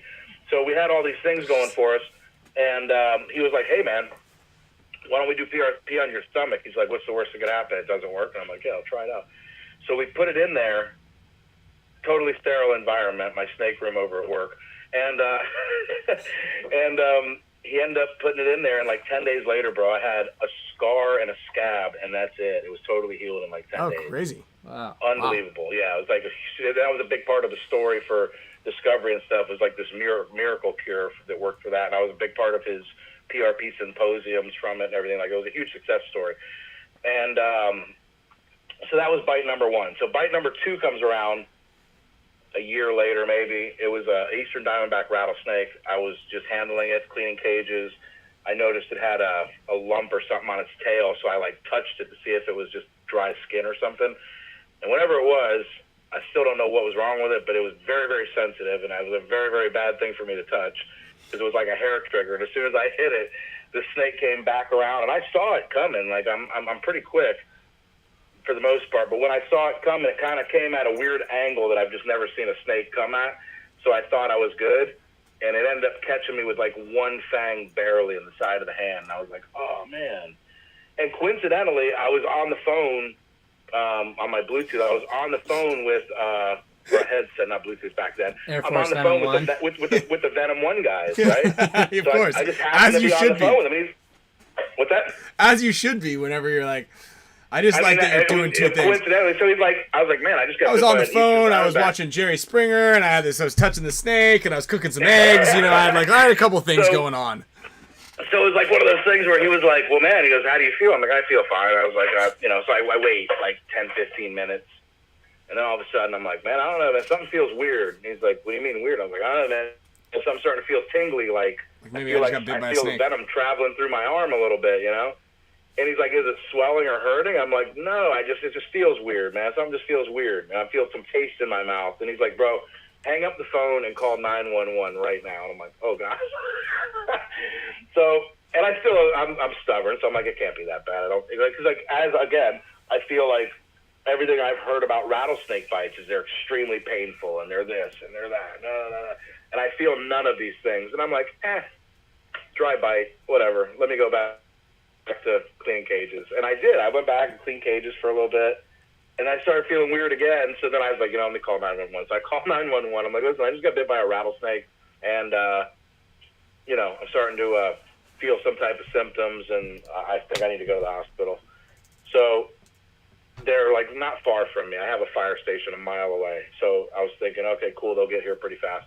So I go outside because I don't want them like banging on my door and trying to deal with all that nonsense in my house. So I go outside and I sit on like the hood of my car, or the trunk of my car rather, and I get my video camera and I start filming. Yeah, I just got bit by a rattlesnake and blah blah blah blah. I'm narrating this whole thing, and then all of a sudden, I like it's the weirdest thing in the world, but like I went paralyzed from the waist down. Like it just. Everything wouldn't work. I couldn't move my legs anymore. I'm standing like I can function. I can flick people off and yell and scream and punch people, but I can't walk. I can't move. I can't do nothing.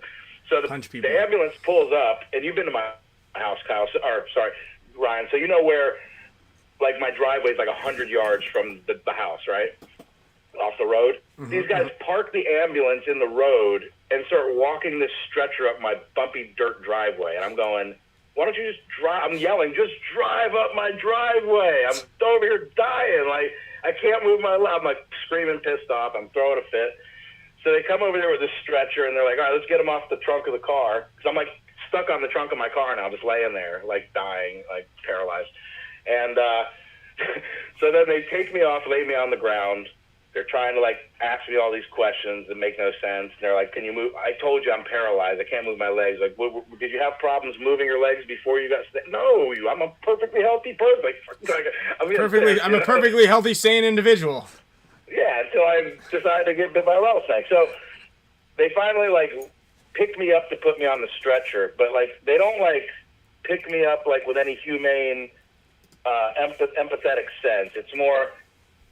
4 guys, each of them grab an arm and a leg and just throw me up on a stretcher like we're watching a Looney Tunes show or something. Swear to God, I have it on film. And then they start rolling me out to the road because they still haven't brought the ambulance up to me yet. So it's another 100 yards back to the ambulance. So meanwhile, we're wasting like 15 minutes here. I'm paralyzed. I'm freaking out because I can't kick anybody or anything like that. So then they're like, all right, I'm thinking, all right, we're finally in the ambulance. I got oxygen now. I'm just going to relax. Let me close my eyes and start meditating and getting this pain out, because now I'm starting to feel a little bit of like uncomfortableness. Not as much pain, but something's starting to happen. I don't really know what it is yet. And I'm still wondering, like, why am I going through this when I don't feel anything? Like, it's not hurting yet, and it's supposed to feel like this giant 50-pound bee sting and all this stuff. So they get me in the ambulance. They drive down to the end of the road to that main, like, highway that turns onto my road, you know? Okay. And they just stop the ambulance in the middle of the road and block traffic off with road flares, because it's right after dark. It's like 8 o'clock at night. And they just wait. I'm like, what are we waiting for? Can you please get me to the hospital so I don't die? Like, I don't want to lose my arm. Like, because, you know, all these things could happen.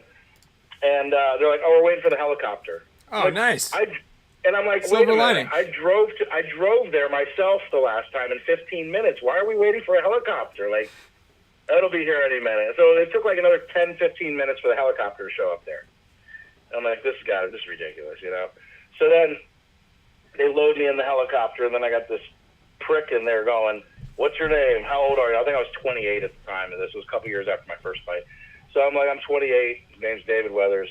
And he's like, all right, what's your name?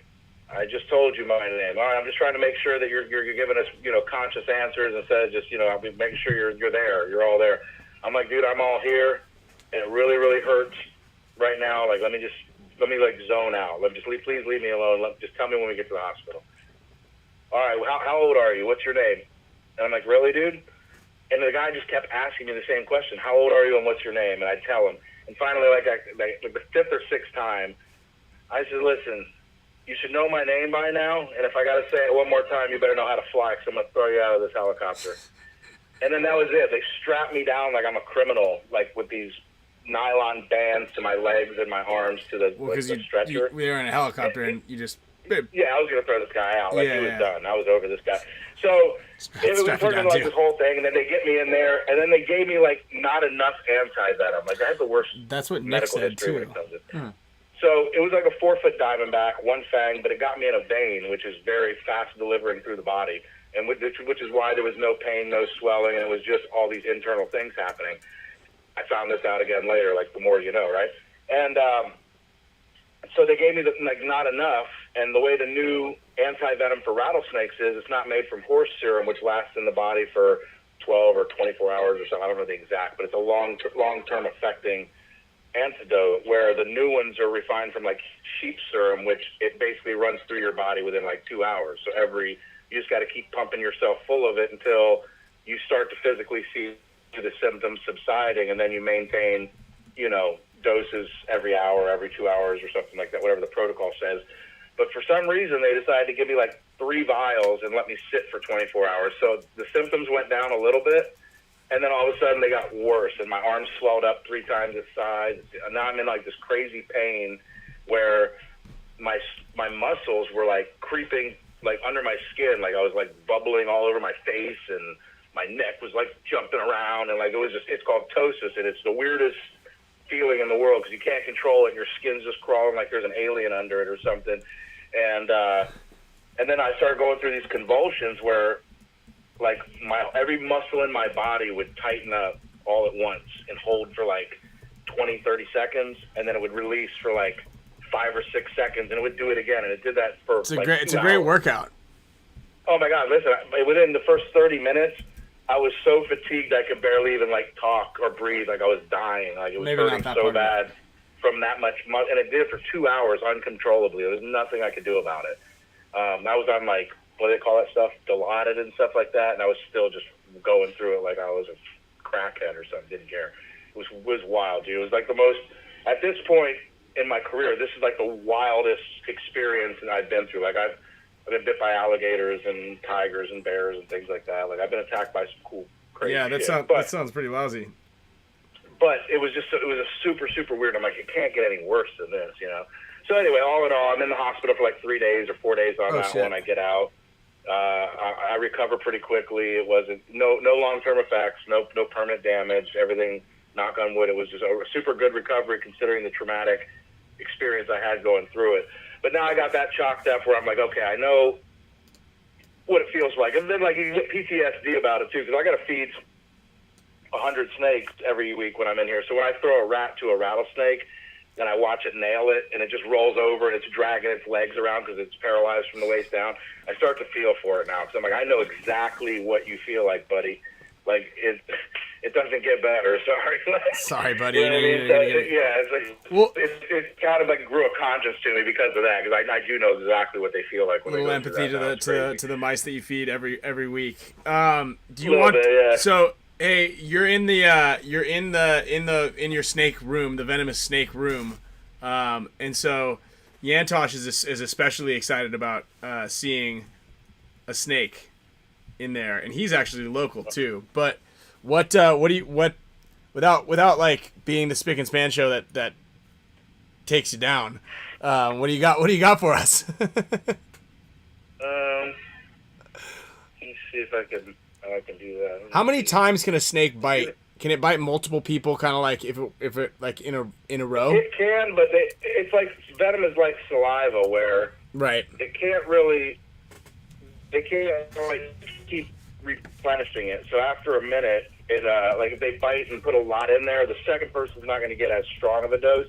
But it depends on the snake. Like each species has a different strength of venom. So now you're looking at something that it might not take that much. You know. Hold on. So I'm trying to do something here without getting bit because that's bad for business.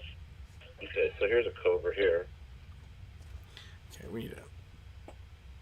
Hold on a second. Let me see if I can distract him with the phone. Jesus. I gotta try to distract him with the phone so I can reach in here and grab this you don't need skin out of here. Yeah. Old skin? You can do that when there's no phone in your hand. You don't have to do anything you've never done before. Just cause I'm good. I got it. I'm fast. I'm still fast. So that's a black Pakistan cobra, and that's probably one of the deadlier ones that I have. Not really deadlier as far as the venom is, but the thing is they don't have an anti-venom for it. So if you get bit by that, it could be a rough day at the office. Jesus. Let me see. What other cobras do I have? I do have one. Let me see if I can get him out without him being crazy. I'll show you the last one that bit me. Well, back into the next bite, the cantil. I'll show you what one of those looks like. I do have a cantil in here, so I'll show you what that looks like. So this is the one that you don't really have a venom for. No, this is the one that put me through like the worst of everything. This is my worst bite, and it was actually this one's mother that bit me. That's him right there. Ooh. Oh, Jesus Christ! Fuck, yeah, dude. He's all right, super mad. Hey, close that thing. Close it. Oh my God. So those aren't very cool though. They don't. So those ones don't like stick. So that thing grabbed me, and it got even worse than the rattlesnakes. And now we're into real snake bites when it comes to that thing. So it grabs me in the hand, and in less than 5 minutes, I fell on the ground. My legs stopped working. I literally had to crawl to the truck and pull myself into my buddy's truck. He backed it up and like right to where I was, and I get in there, and then about halfway to the hospital, I just start throwing up uncontrollably. Like it was knocking me to another world. Jesus. And then they gave me the wrong anti-venom. I explained that earlier. The next day, so I don't even drink or nothing like that. I'm not a drinker, you know that. I don't party like that. So I have a healthy liver, but in 24 hours of having the wrong anti-venom, my liver was in cirrhosis state of destruction that fast, 24 hours. So I went through that. It was one point where my lower region down there swelled up like the size of grapefruits and turned purple like Barney. So that was like a traumatic episode. Like you'll never get over that in your life. It was the whole thing. And it was a 5-6 day episode in the hospital where I felt like I was going to die. I even called my parents at one point and said goodbye to them and told them I didn't think I was going to come home because the doctor refused to call. Why do you still have that snake? Why do you have that snake? Why did you just open it? The thing came at you. That's the one like. We just don't need to have it here anymore. Yeah. I mean, why would I have any of them? Good point. Yeah, it's kind of like, I get that. I get that point also. But it's what I do. It's what I do. It's what I do. Why do you have, what's that trophy stuff all behind you? You're a paintball player. That's what you do, right? Okay. So, hold on one second. Let me grab this. Masa Manos. I'll show you the last one that bit me. Hey, do you know Tyler Nolan? Yeah. I'm good friends with him, actually. Oh, cool. Yeah, someone in here knows him. As a matter of fact, one of my snake boxes that I use for my shows, the one that was on America's Got Talent, the red and black and white one or whatever, he actually painted that whole. Whoa, hold on, dude. Got a situation going on down here. Oh, that's not even the right one. I'm over here like unnecessarily handling cobras. How have you ever had any of these guys escape to where you've never found them? Oh my god. No, never. Oh, hold on a second. So this is the last one that bit me. And this one here, it was a different experience than the first one. Hang on a second. Let me see if I can... Whoa. Got to be super concentrated when it comes to this. Yeah, I mean, you don't have to do this. Lawrence. Oh, damn, that's sick. Look at that. All right, so this snake here, him and his brother, I got him in on an order, and I was keeping one and I was selling one. Yeah, I had a whole clutch of them, like 4 or 5 of them from a zoo. So I was going to keep one of the 2 males. So I put them in a bucket together just so I could see them side by side and see which one was going to be the one.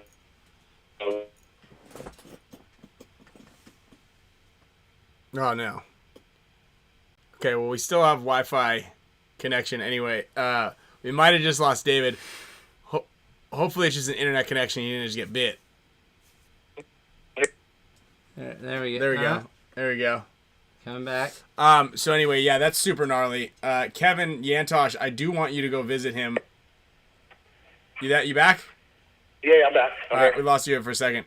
Hey, what if like because yes, and the question was, do you play paintball? And yes, you do.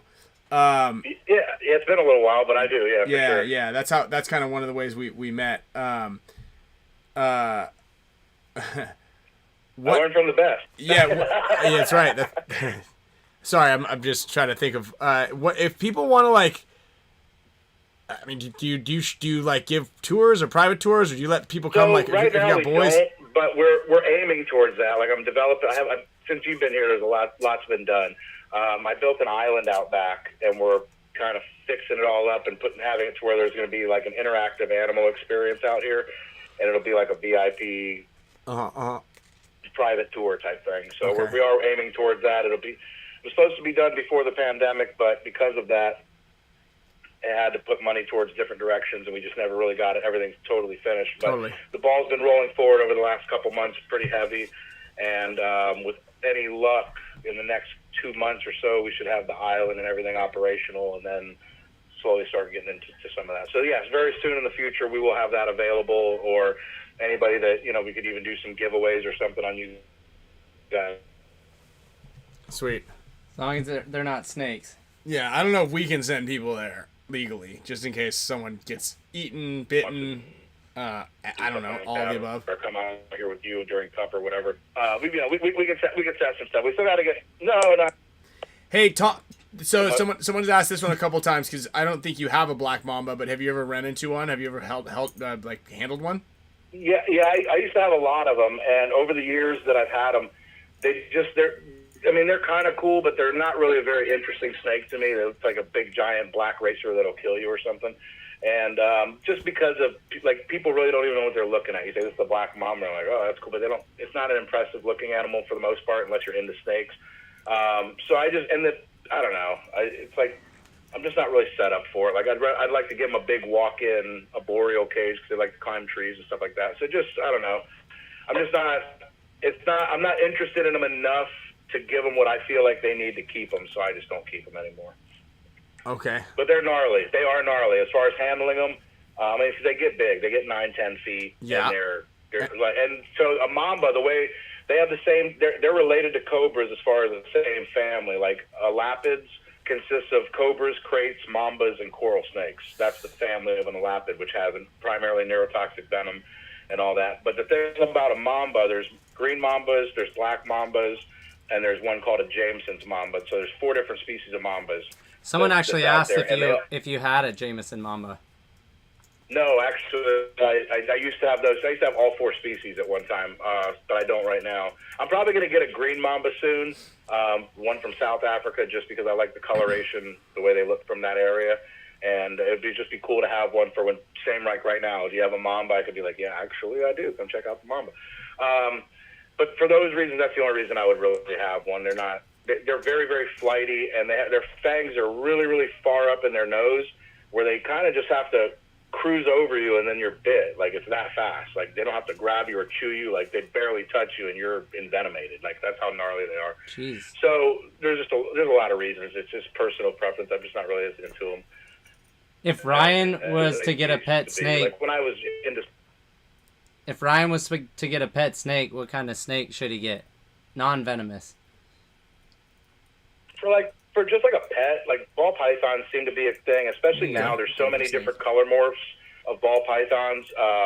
They consider it like living art. Like they take different genetics and turn them in where they're white and purple and green, like different, not green with ball pythons, but white, purple, and yellow and albino this and that. Like there's piebald this, there's crazy stuff. Like there's endless, like thousands and thousands of different colored. Oh, yeah, I know what you mean. Python. Yeah, and they're kind of smaller. I've seen these types of snakes. Those are definitely the collectors. You know, my daughter, in the living room, right? My 3-year-old daughter loves snakes. She especially likes cobras. I take her to the zoo all the time, and all she wants to do is go into the snake area, and she loves cobras. Everywhere we go, she's like, are there snakes in there? Can we go in there? Can we go look? Can we go see snakes? Are there snakes in there? That's awesome. Yeah, well, I guess. Well, it's awesome for me to hear that. Cool. For you, you're like, why do you have to like snakes? I hate these things. Yeah. And I mean, it's not that I hate them. I don't mind them. If I see a snake, I'm like, oh, cool, let's go look at that. Right. The problem is I don't trying to go out and play with it or anything. Yeah, a lot of times I don't know the snake is over there, and all the snake wants to do is kill me when I get too close. I know he doesn't see me and goes, oh, I'm gonna go kill that guy. But like, all he wants to do is kill me. Yeah, he doesn't look at me from afar and go, I hope he comes over here because I want to kill him. He goes, if that guy comes over here, I'm going to kill him. And I'm walking around, much, and I don't know that he's there. So, yeah, maybe, that's right, Kevin. I respect them. I don't hate them. However, I am terrified of them at the same time. So Right. Yeah. Let me show this one real quick because this is part of the show, your show at least, and this is pretty cool. Or stupid. I don't know how you want to say it, but here's you. If it's one I sent you, it's got to be cool. So I took this video. I took this video of you. So there's 2 videos we're gonna show. We're gonna replay that one. This is a video of you with I think, how big was Big Worm? He was like 12 and a half, 13 foot. Yeah, 13 foot king cobra, and you're kissing it on the top of the head. Okay. Then here's another one real quick. Because we had to take pictures with the trophy, and you had to have cobras in and around the trophy. So this one's great. So you've got two cobras, and you're trying to get them to fan up, and they're like pretty pissed, and they're kind of biting each other, and that thing's really close to your knee. Yet you're still worried about where the jersey is, so you can get good product placement.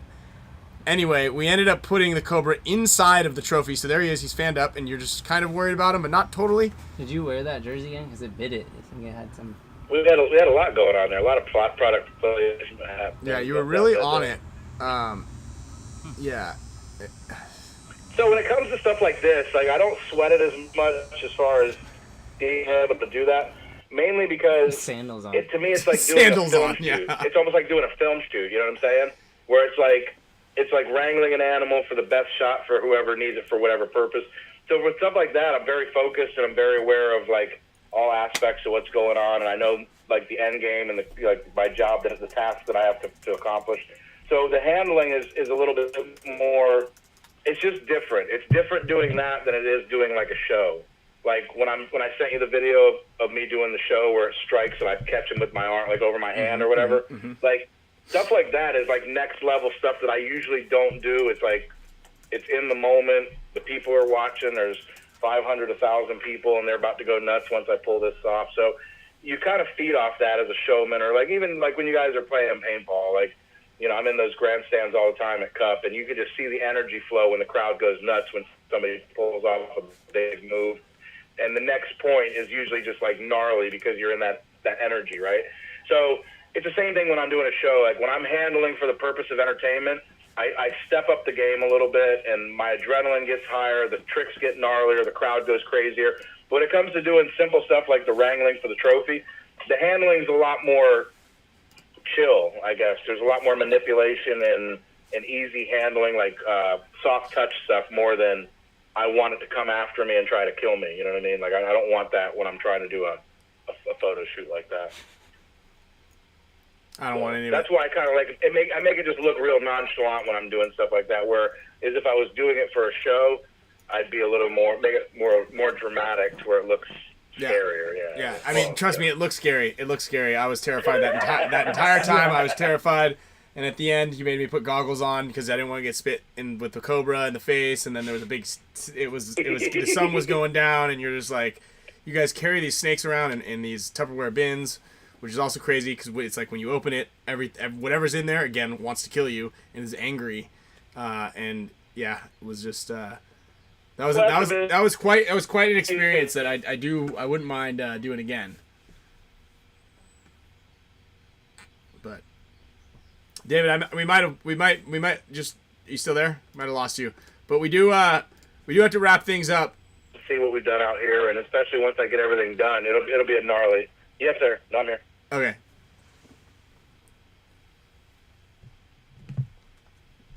Well, we appreciate you coming on. Kind of cutting out. All right, so Spend some time and have some gnarlier stuff, and all right. I'll get some new videos that you can share of like what's going on out here at the place. Well, how about this? Where can people follow you? How about that? My Instagram is official David Weathers. I'm getting better at the social media stuff, but I'm just never like super active.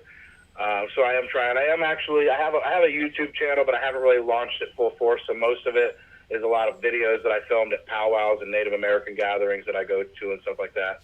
Mm-hmm. So there's not a lot of my snake content on there yet, but there's going to start being. I'm going to put a lot of archive stuff and film new stuff. So that's our venture for this year. Once we get the place done, then we'll have a better area and a friendly environment to film and kind of keep things rolling. So that's why we haven't really launched it out yet, because it's hard to maintain, content when you're trying to develop other things. So it's just one of those things at the moment. But I do have a YouTube channel. It's DW77. I think that's what it's under. I don't even know. And then official David Weathers. Official David Weathers. That's what we'll find you. And you gotta get. That's the way to do that. Yeah. Because once I launch everything, I'll start advertising it more, of course. All right. Well, cool, dude. Well, I'll see you guys at World Cup, and maybe we'll get something going for an adventure before you head back to Cali this time. Appreciate it. Thanks for coming on the show. Hey, Ryan, real quick, is your daughter going to be at Cup this year? Possibly. She was there this year. I'm not taking her to go see Cobra afterwards. Last year, right. So if she happens to come, I'll bring a snake so she can hold it. I'll bring one of my ball pythons so she can hang out with it. There you go. Thanks. Maybe you can take it home. There you go. No. Thank you. I appreciate that. We'll talk about it. All right, brother. All right, dude. Good seeing you guys, man. Good chatting. Good luck this weekend, too. All right, later. Later. All right, that was David. Yeah, David Weathers, everybody. Maniac, genius. Yeah. Pretty cool. That last scene in Top Gun, like getting out. Right? Yeah. Is he gonna make it out of there? Stories. He's like, hold on, whoop. All right, there it is. And to answer your question, Gearhead, I guess, dude, I don't know about that. That some venomous snakes can become docile. I think I looked that up earlier, and there's like they don't like gain a relationship. Dude, like, they're nice, reptiles. Like that's the thing about the reciprocation of affection and love. Like I'm sorry I didn't ask that question. I will get that answered for you. But from the experience that I have had around most snakes, and I think a lot of it is like. You can't feed snakes in the same place where they live because otherwise they'll bite you every time you kind of come into the cage with them or to grab them. You got to put them in like a trash bag to feed them, which is strange. And they're docile, but I don't know if that they see you and they're like, oh, it's my homie. Kyle Fay, my homie. I think they're just kind of like, all right, what rafter can I crawl into here? Yeah. And like, who can I kill next? Yeah. It's kind of like what they're always thinking if they're not already trying to bite you. Sure. I think if they've got fangs, they're just trying to just take anything out. It's like come into my venomous circle and you're getting taken out. Sure. I think that's kind of how they operate.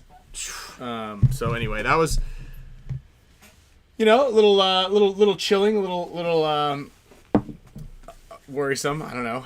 Jesus, been bitten 4 times. But yeah, David's a really cool guy. He was on Jackass. He was the snake handler for Jackass and the Wild Boys. He was on America's Got Talent. He was also on When Animals Attack. And so, so I don't know if I'm going to bring Sloan to World Cup to see. I'm just going to leave him there with that animal, that creature. But during the show, just because we had a little bit of a runner, I went ahead and spun the wheel a couple times. We got 4 big winners here. Benjamin Nelson and Chris O both won $50 gift cards to matrixgearpaintball.com. Look at that, Chris O giving out memberships. Bingo. Gets the favor returned. And then Loyal Blue Fox won $100. $100 to Loyal Blue Fox on the wheel from courtesy of Matrix Gear Paintball. And Jace Bernabi, you won a pack. Yeah, Chase Ryan also said ball pythons aren't venomous, so Sloan gets bit, she'll be fine, just maybe traumatized. Just a little scared. Also wanted to just do a little sneak peek. I posted some of these on, you want to open one of these things? On my story the other day. We did a little collaboration here with one of my other sponsors, William Painter. We got some sunglasses dropping pretty soon on dynastypaintball.com. We've got a couple different colors here. We've got red lens. We've got the little dragon here on the side. So we've got a couple of different colors. Which ones are those? Black? These are the blue boys. And the Dynasty blues, and we got some blacks. So a lot of cool things that are going to be dropping on dynastypaintball.com. If you guys are members of the Dynasty Paintball Club or the Champions Club, you're going to probably get access to a lot of the drops first, as a lot of you have known already, or noticed already, rather. If you guys are members, you can join at dynastypaintball.com. I need to spin the wheel for the dog collars. Who in here has dogs? I think that's an important thing.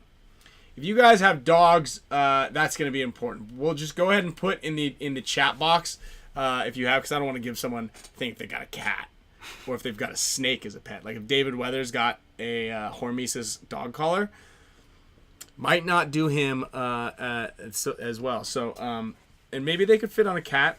But if you're a cat person, let's face it, it's kind of weird. Lots of dogs. Lots of dog friends here.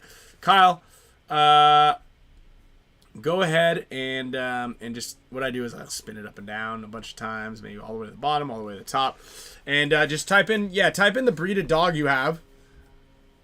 And Kyle is going to. I got a big ass cat. That I think that'll fall into the same as a winner right there. And we're gonna choose a winner on there, and somebody is going to get a Hormesis dog collar Thanks. sent to him. 5 dogs someone has. Who's got 5 dogs? Ooh, 2 huskies and a lab. There we go. Lawrence, 3 mutts, a Morkie, a beagle, a Daniff, Great Dane, and bull mastiff. Oh my god. Jesus, Sarah. The real Cujo, husky, yellow labs, goldens. Let's see. Where we go? Also, if you guys have won anything, let's see, everything that I'm going to be shipping out today is also going to come with 50% off of Anno job. Oh yeah, let's get rid of this hat too. Let's go with Ruben. Mr. So Ruben. it landed 1 dog turning 8 on Thursday. Hey, Rose is 8. Gift. Happy birthday, Ruben's dog. Ruben is going to win a dog tag. Not dog tag. Sorry, dog collar. Also, if you guys have ordered something, I know that everything has shipped. Unless you ordered it last night or yesterday, those orders will be shipping today and tomorrow. So if you have not received anything, let me know. I know one person did say that they have not received their dog tags, so it's either got lost in the mail or something may have happened. So we'll go ahead and look into that for you. I think it was Joshua Benson. Mm-hmm. Yep. All right, so we're gonna look into that. We are not giving out dogs, Mr. GP. Yeah, if you guys get a puppy in the mail, it was not from the Spick and Span show. What I do want to do is I'm gonna spin the main wheel here for this Rowdy Energy hat. This actually looks like it might fit Nice little, now that I think about it, a nice little hat right there.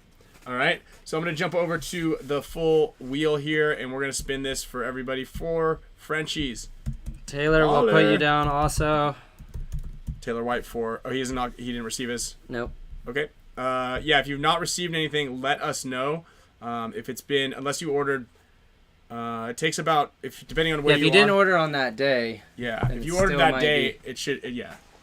If it was on Thursday or Friday, it takes about a day or so to ship, and then about 2 to 3 days to get to you. So, Chris O is a winner there.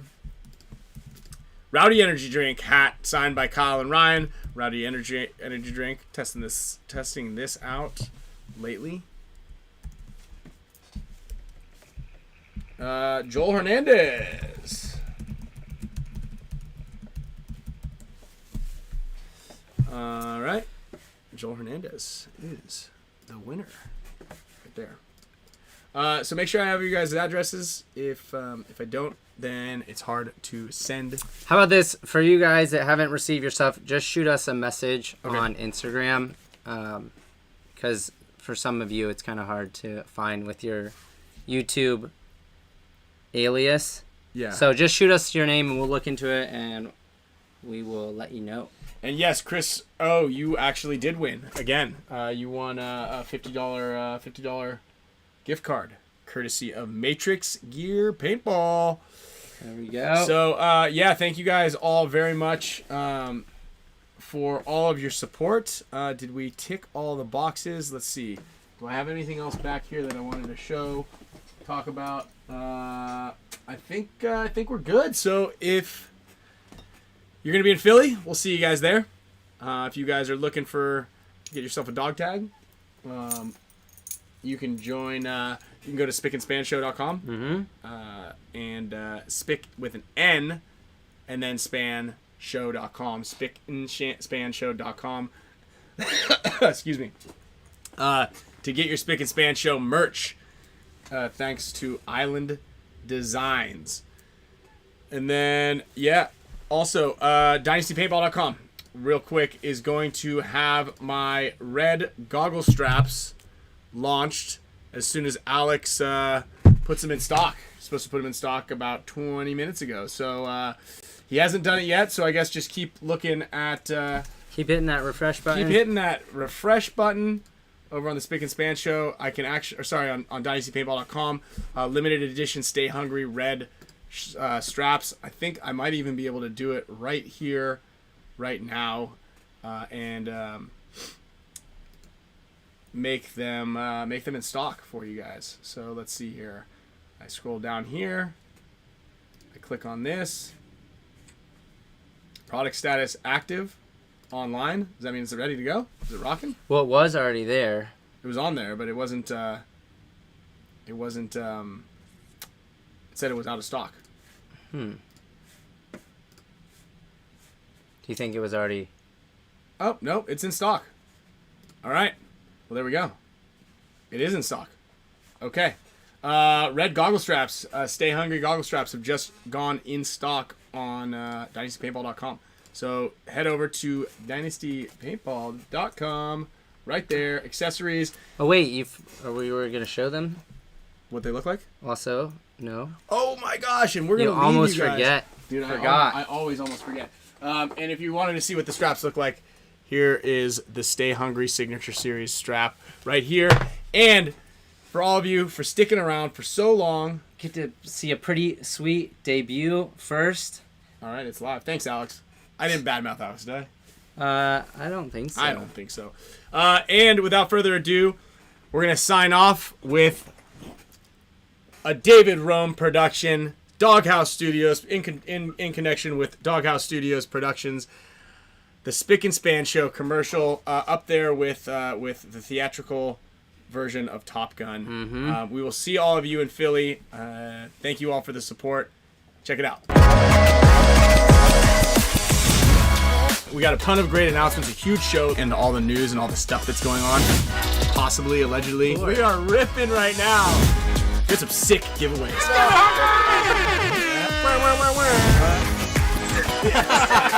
Amazing. Everybody.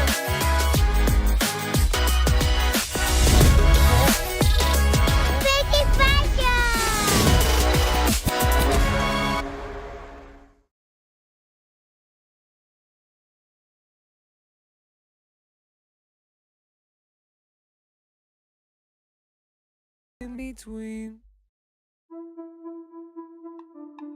I cannot breathe, I can't see, I can't look in between. I cannot breathe, I can't see, I can't look in between. Jag kan inte andas när jag ser hur det går iväg. Jag kan inte andas när jag ser hur det går iväg.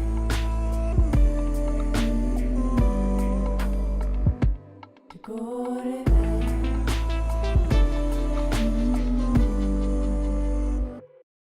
I cannot breathe, Jag kan cannot see, inte cannot breathe.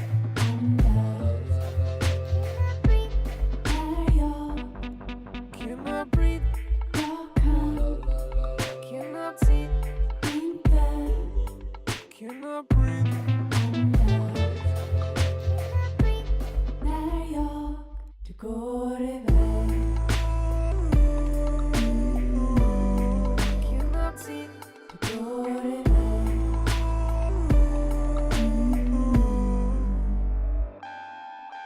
Horizon's too high, it's dark on my side. I made my own clouds, flew by my pride. The ship falls away, the night turned to day. Remember why? Fire consumed, ashes remain. Det går iväg. Jag kan inte cannot breathe, I can't see, I can't look in between. andas när jag ser hur Cannot breathe, cannot see, cannot breathe.